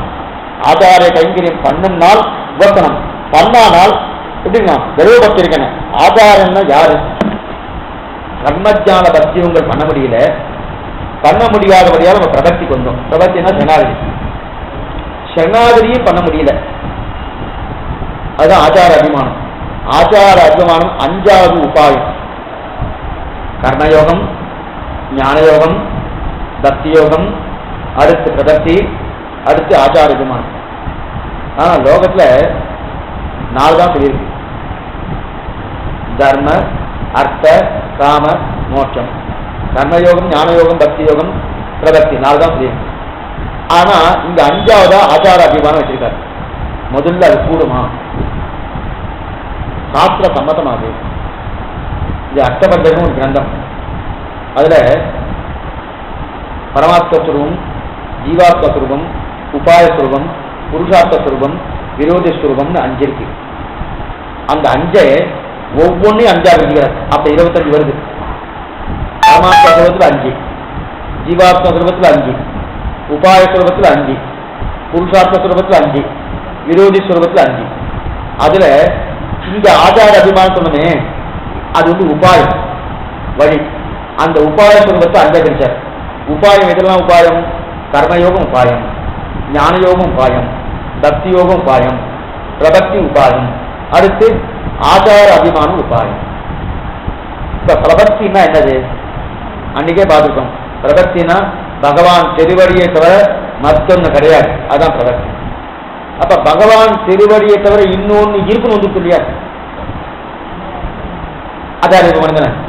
அப்ப பகவான் திருவடியை காட்டும் இது வைபவம் அதிகமா தப்பா வந்து சொல்ல என்னமா சொல்லலாம்? பிரபத்தின்றது கடைசி நிலை, அது கருத்த நிலையே கிடையாது. எப்ப அது கருத்த நிலையே கிடையாதோ அப்ப ஆச்சார அபிமானம் என்கிற நிலையே இருக்கக்கூடாது. பிரபத்தியோடு முடிச்சுக்கணும். பிரபத்தினா என்னது? சரணாகதி. சரணாகதினா தொமைவு உபாய பூத்துவமே பவை, இது பிரார்த்தனாமதி சரணாகதி. என்னால் ஒன்றும் சொல்ல முடியாது, நீயே எனக்கு உபாயமாக இருந்து என்னை மோட்சத்துக்கு அழைத்து சொல்கிற பிரார்த்தனை இல்லையா? அந்த பிரார்த்தனை தான் சரணாகதி. அந்த பிரார்த்தனை வைக்கிறோம். அந்த பிரார்த்தனையும் பண்ண முடியலன்னா ஆச்சார அபிமானம். இப்ப ஒவ்வொன்றும் கர்மயோகம் முடியலன்னா ஞான யோகம், ஞான யோகம் முடியலன்னா பக்தி யோகம், பக்தி யோகம் முடியல மூணையும் பண்ண முடியாது. பிரபத்தி வந்துடும். அதெல்லாம் பண்ண வேணாம், உடம்பு முடியாது, பண்ண வேண்டாம், பிரபத்தி வந்துடும். அவ பிரபத்தியும் முடியலன்னா ஆச்சார அபிமானத்துக்கான. அவ பிரபத்திக்கு ஏதோ ஒரு குற்றம் இருக்கு இல்லையா? குற்றம் இருக்குன்னா என்ன அர்த்தம்? பகவான் திருவடிக்கு குற்றம் இருக்குன்னு அர்த்தம். நல்லா நல்லா ஞாபகம் வச்சுக்கோ, ரொம்ப சூட்சமான அர்த்தம். ஆச்சார அபிமானம் எந்தன்னு அர்த்தம் பார்த்துட்டு இருக்கோம். இப்ப பகவான் திருவடிக்கு ஒரு குற்றம் இருக்கா? என்னமா குற்றம் இருக்கலாம்? பிரபத்தி என்னது? நான் சரணாதி பண்ணேன், சரணாதிதான் எழுதிருக்கோம். எல்லா உலகத்துக்கும் பிரபத்தி பண்ணணும், பிரபத்தி பண்ணணும், சரணாதி பண்ணணும், சரணாதி சரணாதி நான் பண்ணதா கொடுக்கல, அவர் தான் கொடுக்குறா, இத்தனையும் பேசினோம். இது அப்படியே மாற்றணும். என்ன சுவாமி இதுன்னா, அப்ப இதுலயும் அது சக்தி இல்லை, அதுலயும் சக்தி இல்லை, அதுலயும் சக்தி இல்லை அப்படின்னா இப்ப பிரபத்திக்கு எதுக்கு வரும்? அதனால பிரபத்தியும் பண்றதுக்கு சக்தி இல்லை, அதனால ஆச்சாரியமானது வரும்னு சொல்லலாம். அப்ப பிரபத்தி பண்றதுக்கு சக்தி இல்லைன்னா பிரபத்தில ஏதோ குற்றம் இருக்கு, அதனால ஆச்சாரியமானது வரேன் அப்படின்னு என்ன? அந்த விஷயத்துல பார்க்க ஆச்சாரியமானம்னா இந்த ஆச்சாரம் என்ன பண்றான்? அவனுக்கு கர்மஜான பக்தி யோகம் பண்ண முடியல, பிரபத்தி இதுக்கு பதில் சொல்லல. பிரபத்தி இருந்தது ஏன் இங்க வரான்றது அப்படின்னு சொல்லி அது நீங்க அப்படியே வச்சுக்கணும். கடைசியில சொல்றேன். அப்ப பிரபத்தியம் பண்ண முடியாதுங்க, இறந்து போயிடுவான் போட்டுருக்கேன்னு யாரு சொல்றது? இந்த ஆச்சாரம் தோன்றது. ஒரு ஜீவாத்மாதான் கர்மயோகம் ஞான யோகம் பக்தி யோகம் பண்ண முடியல. பிரபத்தி அவன் திருவிடியை புகழ்ந்தில்லாடியே அவன் நடிக்கு அமர்ந்து புகுந்தேன், அவன் திருவிடியை பக்தியாவது மோட்சம் போவான்னு பார்த்தா அது கூட இதனால பண்ண முடியல. ஏன் பண்ண முடியலன்னு பின்னாடி சொல்றேன். அதை அப்படியே வச்சுருக்கு. பிரபத்தி பண்ண முடிய போட்டிருக்கு அப்படின்னு இந்த ஆச்சாரம் பார்க்கறான். பார்த்துட்டு என்ன பண்றான்னா, ஓ இவன் இழந்த விடுவாங்களுக்கு பகவான் அடையாம எழுந்த விடுவாங்களுக்கு இவனுக்கு என்ன பண்றது என்ன பண்றதுன்னு பர துக்கத்தை செகிக்க மாட்டாமல் முதற்கண் இவன் கண்ணிலே இவனுடைய இழவு படுறது, இவனுடைய துக்கம் படுறது. யாருடைய துக்கம்? இந்த ஜீவாத்மாவுடைய துக்கம் ஆச்சாரம் பண்ணணும் கண்ணில் படுறது.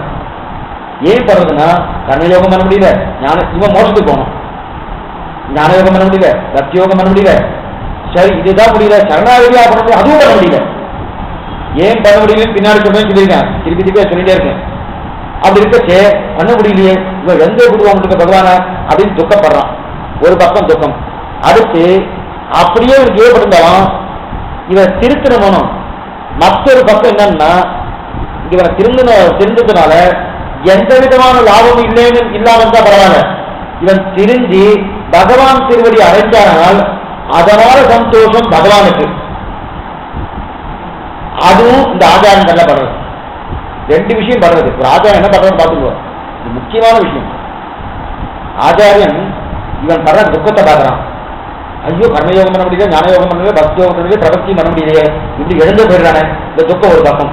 இன்னொரு பக்கம் இவன் இழந்து போவது இருக்கு இல்ல, இவனை இழக்கிறபடியால வருத்தப்படுறது யாரு? பகவான் வருத்தப்படுறான். கிடைச்சா சந்தோஷப்படுறது யாரு? பகவான் சந்தோஷப்படுறான். அப்ப இவன் கிடைச்சா பகவான் சந்தோஷப்படுறான், இவன் எழுதுட்டோம்னா தானும் துக்கப்படுறாரு, ஆச்சாரம் துக்கப்படுறார். இந்த ரெண்டு பக்கமா இருக்கு. அதனால இவனை எப்படியாவது கொண்டு போய் பகவான் கொண்டு போய் சேர்க்கணும். யாருக்கு தோன்றது? ஒரு ஆச்சாரம் தோன்றது. தோக்கணும் சேர்க்கணும்னா என்ன பண்ணலாம்? தான் குறுக்க ஒரு பாலமா இருக்கணும். பாலமா இருக்கிறதுக்கு எனக்கு யோகத்தியா அப்படின்னு ஆச்சாரம் யோசனை பண்றாரு. யோகத்தியா இல்லையா? ஏன் பண்ணப்படாது? இந்த ஜீவாத்மா கொண்டு போய் பகவான்கிட்ட சேவிக்கிறதுக்கு ஏன் முடியாது? அதை அவர் யோசனை பண்றாரு. அவரே அதுக்கு ஒரு திருஷ்டாந்தம் கொடுக்கிறார். ஆச்சரியமான திருஷ்டாந்தம். நம்ம பூர்வாச்சாரம் எடுத்த திருஷ்டாந்தம் கூட அநேகமா சொல்றேன். எல்லா உபன்யாசமும் சேர்த்துதான் சொல்லியிருக்கேன். பூர்வாச்சாருக்கு என்ன திருஷ்டாந்தம் கொடுத்துருக்காரோ அநேகம் அதையே சொன்னா எந்த தப்பும் வராது. நான் புதுசா உங்களுக்கு புரிய வைக்கணும்னு ஏதோ என் மனசுல தோணுதை சொன்னேன்னு வச்சுக்கேன், இன்னைக்கு அது சரியா இருக்கலாம். அதுவே ஒரு 50 வருஷம் கழிச்சு அதுவே மாறினா மாறிடலாம். 50 வருஷம் கழிச்சு மாறினாலும் மாறிடலாம். ஆனா இந்த திருஷ்டாந்தம் அவர் ஆச்சரியமான திருஷ்டாந்தம் எடுத்திருக்காரு. என்ன திருஷ்டாந்தம் தெரியுமா? ஒரு குழந்தைக்கு வியாதியால பிடிச்சிருக்கு, பால் குடிக்கக்கூடிய குழந்தை. அதுக்கு வியாதின்னு கூட சொல்ல தெரியல, வியாதின்னு சொல்ல தெரியல. அதுதான் எதனால ஆகுது, வயிற்று வலையால ஆகுதா, எரிவு கழிச்சபடியால ஆகுதா தெரியவே தெரியாது, நிறைய பேர் தெரியாது. ஆனா அந்த காலத்து தாய்க்கெல்லாம் தெரியும். அது அழக்கூடிய சத்தத்தை கேட்டு இந்த நிலை அப்படின்னு தாய் சரியா இருக்கணும். ஆனா இன்னைக்கு அதுக்கெல்லாம் நிறைய பேர் வச்சிருக்கா, காசு கொடுத்து வச்சிருக்கா. காசை கொடுத்து வச்சாலே அது 2ஆம் வருஷம் தான். நான் எதுக்கு சொல்லுவேன்னா, அப்படி இருந்துச்சு அதனால ஆகுதுன்னு தெரிஞ்சுக்கணும். அந்த குழந்தைக்கு தெரியல தனக்கு வியாதி பிடிச்சிருக்குன்னு. ஆனா அந்த வியாதி தொலையணும். தாய் என்ன பண்ணுவா, இந்த வியாதி தொலையணுமான்னு குழந்தைக்கு மருந்து கொடுக்க முடியுமா? கொடுக்க முடியாது. மருந்து கொடுக்கக்கூடிய நிலையில குழந்தை இல்லை. என்ன ஞாபகம், மருந்து கொடுக்கக்கூடியனா குழந்தை அப்பதான் மருந்து இருக்கு, மருந்து கொடுக்கக்கூடிய நிலையில குழந்தைக்கு இல்லை. அப்ப அந்த தாய் என்ன பண்ணுவா, இந்த குழந்தைக்கு வியாதி வந்ததுக்கு காரணம் நான் தான். நம்ம எழுதுவோம், ஏன் நீ தான் போட்டுக்கிறேன்? ஆமா நான் சரியா பாத்துக்கலாம், நான் தான். அதுக்கு இது என்ன பண்ணணும், ஔஷதம் பண்ணணும், மருந்து கொடுக்கணும். என்ன மருந்துன்னா அதுக்கு என்ன வியாதின்னு கண்டுபிடிச்சு அந்த வியாதிக்குண்டான மருந்தை தான் புஜிப்பன், தான் சாப்பிடுவார். அந்த சாப்பிட்டு தன்னுடைய மார்பகத்தின் மூலமாக அந்த பால் மூலமாக அந்த குழந்தைக்கு அந்த பாலை கொடுத்து அந்த வியாதியை தீர்ப்பன். இதுதான் ஒரு தாயார் பண்ணக்கூடிய ஸ்தானம். அந்த ஸ்தானம் தான் ஆச்சாரிய ஸ்தானம். நாம் அத்தனை பேரும் குழந்தைகள். என்ன குழந்தைகள்?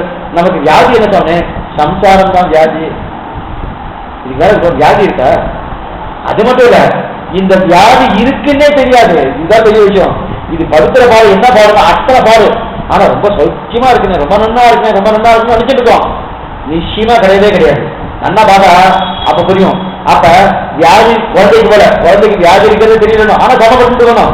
அதே போல நானும் சமப்பட்டு இருக்கோம். என்ன சொல்றோம், சம்சாரங்கிற வியாதியால அனாதிகாரமா குழந்தையான இப்பதான் வியாதி.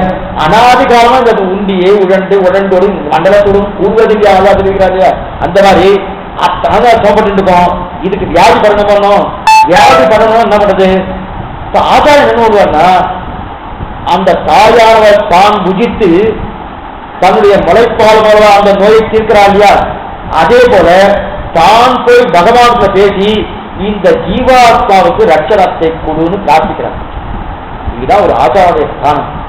எவ்வளவு உயர்ந்த ஸ்தானம் பாருங்க. இந்த ஸ்தானத்தை பகவானாலையும் ஏறிட முடியாது. அதனால ஆச்சாரனுக்குண்டான வைபவம் பகவானுக்கே கிடையாது. ஆச்சாரிய அபிமானமே உத்தாரகம். அதனால முடிக்கிறார் தீவத்திரம் போகிற இந்த சாஸ்திரம் உயர்ந்த சாஸ்திரம். வேதார்த்தம் முதல் சூத்திரம். வேதார்த்தம் அறுதியிடுவது ஸ்மிருதி இதுக்காக புராணங்களாலே ஆரம்பித்தார். முடிக்கச்சு என்ன முடிக்கிறார்? வேதார்த்தம் அறுதியிடுவது ஆச்சாரிய அபிமானமே உத்தாரகம். ஆச்சாரிய அபிமானம் உத்தாரம் ஆகுமான்னா அதுதான் உத்தாரம். மற்ற அதெல்லாம் 10வது வார்த்தையாக போட்டுக்கார். என்பார் ஏன் 10வது வார்த்தை இருக்குன்னா, தன்னை ஆசிரியக்கணுன்றதுக்காக இல்லை. நம்முடைய பூர்வாச்சாரியர்கள் எம்பெருமானுடைய காலத்தில் அத்தனை பேரும் யாருமே பராசர பட்டராகட்டும், அதே போல எப்பாராகட்டும், அதே போல இவர் குலத்தாளாகட்டும், முதலியாண்டாராகட்டும், அருளாரத்தனம் எம்பெருமானாகட்டும், இது அத்தனை பேரும் யாருன்னா அத்தனை நாங்கள்லாம் ஒரு சிறு பூச்சி. எங்களுக்கு மேலே இருக்கக்கூடிய எம்பெருமான திருவடி வைத்து ஆசிரியர். இத்தனைக்கும் திருவரங்கத்தமதாருக்கு ஆச்சாரியாரும் குலத்தாக தான். ஆனா ஆசிரியர் சொன்னது யாரு தெரியுமா? பார்த்து யாரு தெரியுமா? எம்பெருமான தான். நான் வந்து ஒரு ரைட்ஸ் கேட்குவோம். எங்கிட்ட சமாசனம் பண்ணி என்னவா நீ அவரை பத்தி பாடலாம், என்னை பத்தி பாடு சொல்லுவோம் மாட்டோம். ஒரு வார்த்தையும் கிடையாது. அத்தனை தான் சமாசனம் பண்ணிருந்தாலும் அதற்கு மேல சிம்மமா இருக்கு. இனிக்கிட்ட விரிஞ்சாதி இளங்குதை விபூதையனா ராமாவுடைய பதாம்போய சமாசன காரணகா ராமாவுடைய பதக்காயா கிடைச்சதுன்னா அதற்கு மேல பிரம்மபதியும் புல்லுக்கு சமானமாக நினைக்கக்கூடியவர்கள் சிவைக்கு சொல்ல வந்தா. அப்ப அந்த ஆச்சாரின் ஸ்தானம் ஒரு தாயாவன் எப்படி தான் முளையம் தான் அந்த மருந்து ஔஷதமான மருந்தை உண்டு கொண்டு தன்னுடைய முளைப்பால மூலமாக அந்த குழந்தையை வியாதியை தீர்க்கிறாளோ அதே போல தான் சென்று பகவானுக்கு சென்று என்ன கேட்கிறான், இந்த வரை அவனுக்கு நீ நற்கதியை கொடுங்க. பிரபக்தியை காட்டி இது சுலபமானா, பிரபக்திக்கு என்ன கஷ்டம் இருக்கு, இதுல என்ன சுலபம் இருக்குன்னா பிரபக்தியை நாம் அனுஷ்டிக்கணும். சரணாகதின்னு ஒரு வார்த்தையாக சொல்லணுமோ, ஒரு நினைவாக இருக்கணுமோ, இங்க எதுவுமே கிடையாது. நீ ஆச்சாரத்தை போயிட்டு எனக்கு மோட்சத்தை பெற்று விடு பிரார்த்திக்க கூட வேண்டாம். நீங்க நல்லா ஞாபகம் வச்சுக்கோ, வருது வண்டி எம்பெருமானாட்ட எதிக்காக போயிட்டு எனக்கு மோட்சத்தை கொடுத்து பிரார்த்திக்கானா பிரார்த்திக்க மாட்டாரு. மோட்சம் போயாச்சுனாங்க ராமானுஜ கைக்கு எனக்கு கிடைக்குமா கிடைக்காத சந்தேகம். கிடைக்குமா, இதைத்தான் நம்புவாருக்கு வைகுந்தம் காமினேன்னு சொன்னார் இல்லையா. உடனே 4 வியாக்கியானங்க, நஞ்சியோட வியாக்கியானம், நம்பியோட வியாக்கியம், அழகிய மரவாள பெருமான் நாயனார் வியாக்கியானம் உண்டு, பெரியாக்கத்துல வியாக்கியம், அத்தனை 4 பேர் விசாரிக்கிறார். இவர் என்னமா இந்த வார்த்தை சொல்லலாம், யார் மதகவியாக பார்க்கிறார், இவர் என்னவா சொல்லலாம், இத்தனை என்ன பேசினார், நம்மாழ்வார் வேறு தெய்வம் கிடையாது, நம்மாழ்வார் தான் எல்லாம், நம்மாழ்வார் தான் எல்லாம் சொன்னார் இல்லையா. எவு மற்றதே குருபூர் நம்பி பாலினை பாலிக்கிறானே இத்தனையும் சொல்லிட்டு இப்ப முடிஞ்ச உடனே வைகுண்டம் போறேன்றாரு. இவர் என்னமா அந்த வார்த்தை சொல்லலாம், நம்புவாதவி திருக்குறுகூர் காமினின்னு சொல்லணும். அது அங்க இருக்காரு, திருக்குறள் இருக்காரு. இப்ப சீமைக்குருக்கு யார் இருக்கார், பரவநாதன் தான் இருக்கார். சரி என்னமா சொல்றாரு, ஓ அப்பனா இவருக்கு ஆழ்வார் மேலுக்கு காதல் பயிற்சி போட்டுருக்கு அப்படின்னா பெரியவாச்ச 4 பேரும் ஒரே வியாக்கியானம் இல்ல, நம்புவாருக்கு வைகுண்டம் காமி சொல்லுதான் சரியான நிலையில. ஏன் அப்படி சொன்னாருன்னா திருக்குறுகூர் சொன்னா என்ன அர்த்தம், திருக்குறுகூர்ல 2 பேரு முதல்வர்களா. நீங்க அங்க போய் தேவஸ்தானம் போய் கேட்டா ஆழ்வார் ஆதிநாதர் தேவஸ்தானம் தான் போட்டுருக்கோம். இப்ப முதல்ல 2 பேரும் வந்துட்டா 2 பேர் முதலாளி இருந்தாலும் ஒன்பதாது. 2 முதலாளி இருந்து வச்சுக்கேன், இவரை திருப்தி பண்ணணுமா அவர் திருப்தி பண்ணுமா, அவர் திருப்தி பண்ணா இவர் கொஞ்சிப்பார், இவரை திருப்தி பண்ணா அவர் கொஞ்சிப்பார். அப்ப என்ன பண்ணலாம், சுவாமி இந்த வம்பை வேண்டாம் ஓடி போய் வரணும். ஆனா 2 முதலாளி இருக்கக்கூடாது. இப்ப சீவைகுண்டத்துல ஒரே முதலாளி, ஆமா ஒரு முதலாளி தான், ஒரு முதலாளி சீவைகுண்டம் இல்ல இல்ல, அந்த சீவைகுண்டம் உபயோக 2த்தையும் என்ன பண்ணாருன்னா நேரம் ஆழ்வார் கையில் கொடுத்து அதே நீர் வச்சு பார்த்து உம்முடைய இந்த நித்திய பூஜையாகும் லீலா பூஜையாகும் 2மே உன் கையில கொடுத்துட்டேன், நீர் பார்த்து பண்ணும் அப்படின்னு சொல்லி கொடுத்துட்டாரு. அந்த யாருக்கு வைகுண்டநாதனுக்கு ஒண்ணுமே இல்லை. அப்ப ஆழ்வாரங்க பூர்த்தியா இருக்கிறபடியாரு நம்புவார்பதி வைகுண்டம் காமினேன் தெரிவிக்கிறேன். எது சொல்ல வந்தேன்னா அத்தனை தூரம் அந்த கட்டம் எந்த கட்டம் கருணாநிதி 14 சொல்லணும் நினைக்கணும், அந்த நினைவு கூட இங்க தேவையில்லை. அப்ப ஆச்சாரியன் சொல்லுவாருன்னா அவர் சொன்னாலே போறோம், ஒரு வார்த்தை சொன்னாலே போறோம், அந்த சம்பந்தம் இருக்குன்னு ஒரு நினைவு வந்தா இருக்கு. ஆச்சார சமாசனம் பண்ணிக்கிறேனே என்ன ஞாபகம், சமாசனம் பண்ணிட்டோம், சமாசனம் பண்ணிட்டு மோட்ச நிச்சயம் திருடா நம்பிட்டு இருக்கோம். சாமி மோட்ச நிச்சயம் சொல்லிட்டு நம்பிட்டாரு, நான் ஒண்ணுமே பண்ணலையே, நான் சீபாஷம் தெரியுமா, சீவசனம் போட்டு தெரியுமா, இல்ல மூச்சுப்படி தெரியுமா, ஒருத்துமே தெரியாது, வாட்டா மாலையா ஒழுங்கா கேட்டுக்கேன்னா எதுவுமே பண்ணலையே, எனக்கு ஒண்ணுமே தெரியாது, எனக்கு என்னமா மோட்சம் கிடைக்கும். நல்ல வித்வான், நல்லா வாசிருக்காரு, சதுஸ்தாஸ்திரம் 4 வேதங்களை வாசிருக்காரு, திருவாரூருடைய கரகலமா நல்லா வாசிப்பார், 4000 ரொம்ப நல்லா சொல்வார். அப்படின்னு தெரிஞ்சுட்டு அவருக்கு மோட்சம் சொல்லுங்க கொத்துக்கிறேன். ஒண்ணுமே தெரியாது, எழுத படிக்க கூட தெரியாது, வேண்டாம். ஊமை தெரியாது, கண் தெரியாது, கால் நடக்க முடியாது, அவளுக்கு மோட்சம் உண்டா இல்லையா? மோட்சம் உண்டுன்னா அப்ப சொல்லணும், சமாதி பண்றேன்னு சொல்லணும். இதெல்லாம் சொல்லணும்னா ஆச்சாரிய அபிமானம் இருந்தா உண்டு, அந்த சம்பந்தம் இருந்தா இது இத்தனையும் இருக்கணும்னு அவசியம் இல்லை. இத்த சொன்னாலே ஒரு ரொம்ப வந்துடும். சுவாமி இது முதல்லயே சொல்லிக்கப்படாத, இத்தனை நாளா நான் இந்த காலத்துக்கு உட்கார்ந்துட்டு ஓ இது கேட்டாத்தா இந்த ஞானம் வந்தாத்தா அர்த்தபஞ்ச ஞானம் வந்தா மோசத்துக்கு போகணும்னு வச்சுட்டு இருக்கோம். ஓ இந்த மாதிரி வார்த்தாவார கேட்டா மோசத்துக்கு போனதுன்னா இதெல்லாம் அனுபவத்துக்கு முன்னே. 2வது இதை கேட்கறதுக்கு முன்னாடியே மோசம் இதை கேட்டுக்கிட்டு எத்தனை அனுபவத்தை கொடுக்கறது அதான் ஞாபகம். அதனால ஆச்சாரிய சம்பந்தத்தால மோசமே தவிர நான் பண்ண சரணாகதியோ நான் பண்ண ஆச்சாரிய கைங்கரியமோ மோசம் இருக்க போதில்லை, அவருக்கு சம்பந்தத்தால மோசம். அப்ப சம்பந்தத்தால மோசம்னாலே எத்தனை அபிமானம் இருக்கணும், ஒரு அபிமானம் 2 அபிமானம், எத்தனை அபிமானம். அந்த அபிமானத்துக்கு தான் ஆச்சரியமா தெரிவிக்க வரார். அந்த விஷயம் என்னன்றது அடுத்த விஷயத்தை பார்க்கலாம். அடுத்த நாள் அழைச்சு ஒரு 1/2 மணி நேரத்துல முடிஞ்சிடும் விஷயம். அடுத்து 18 நடந்தாலும் திருக்கோட்டியூர் நம்பியுடைய 18 வார்த்தைகள் அடுத்த உபன்யாசத்தை தொடங்கலாம். ஆழ்வார்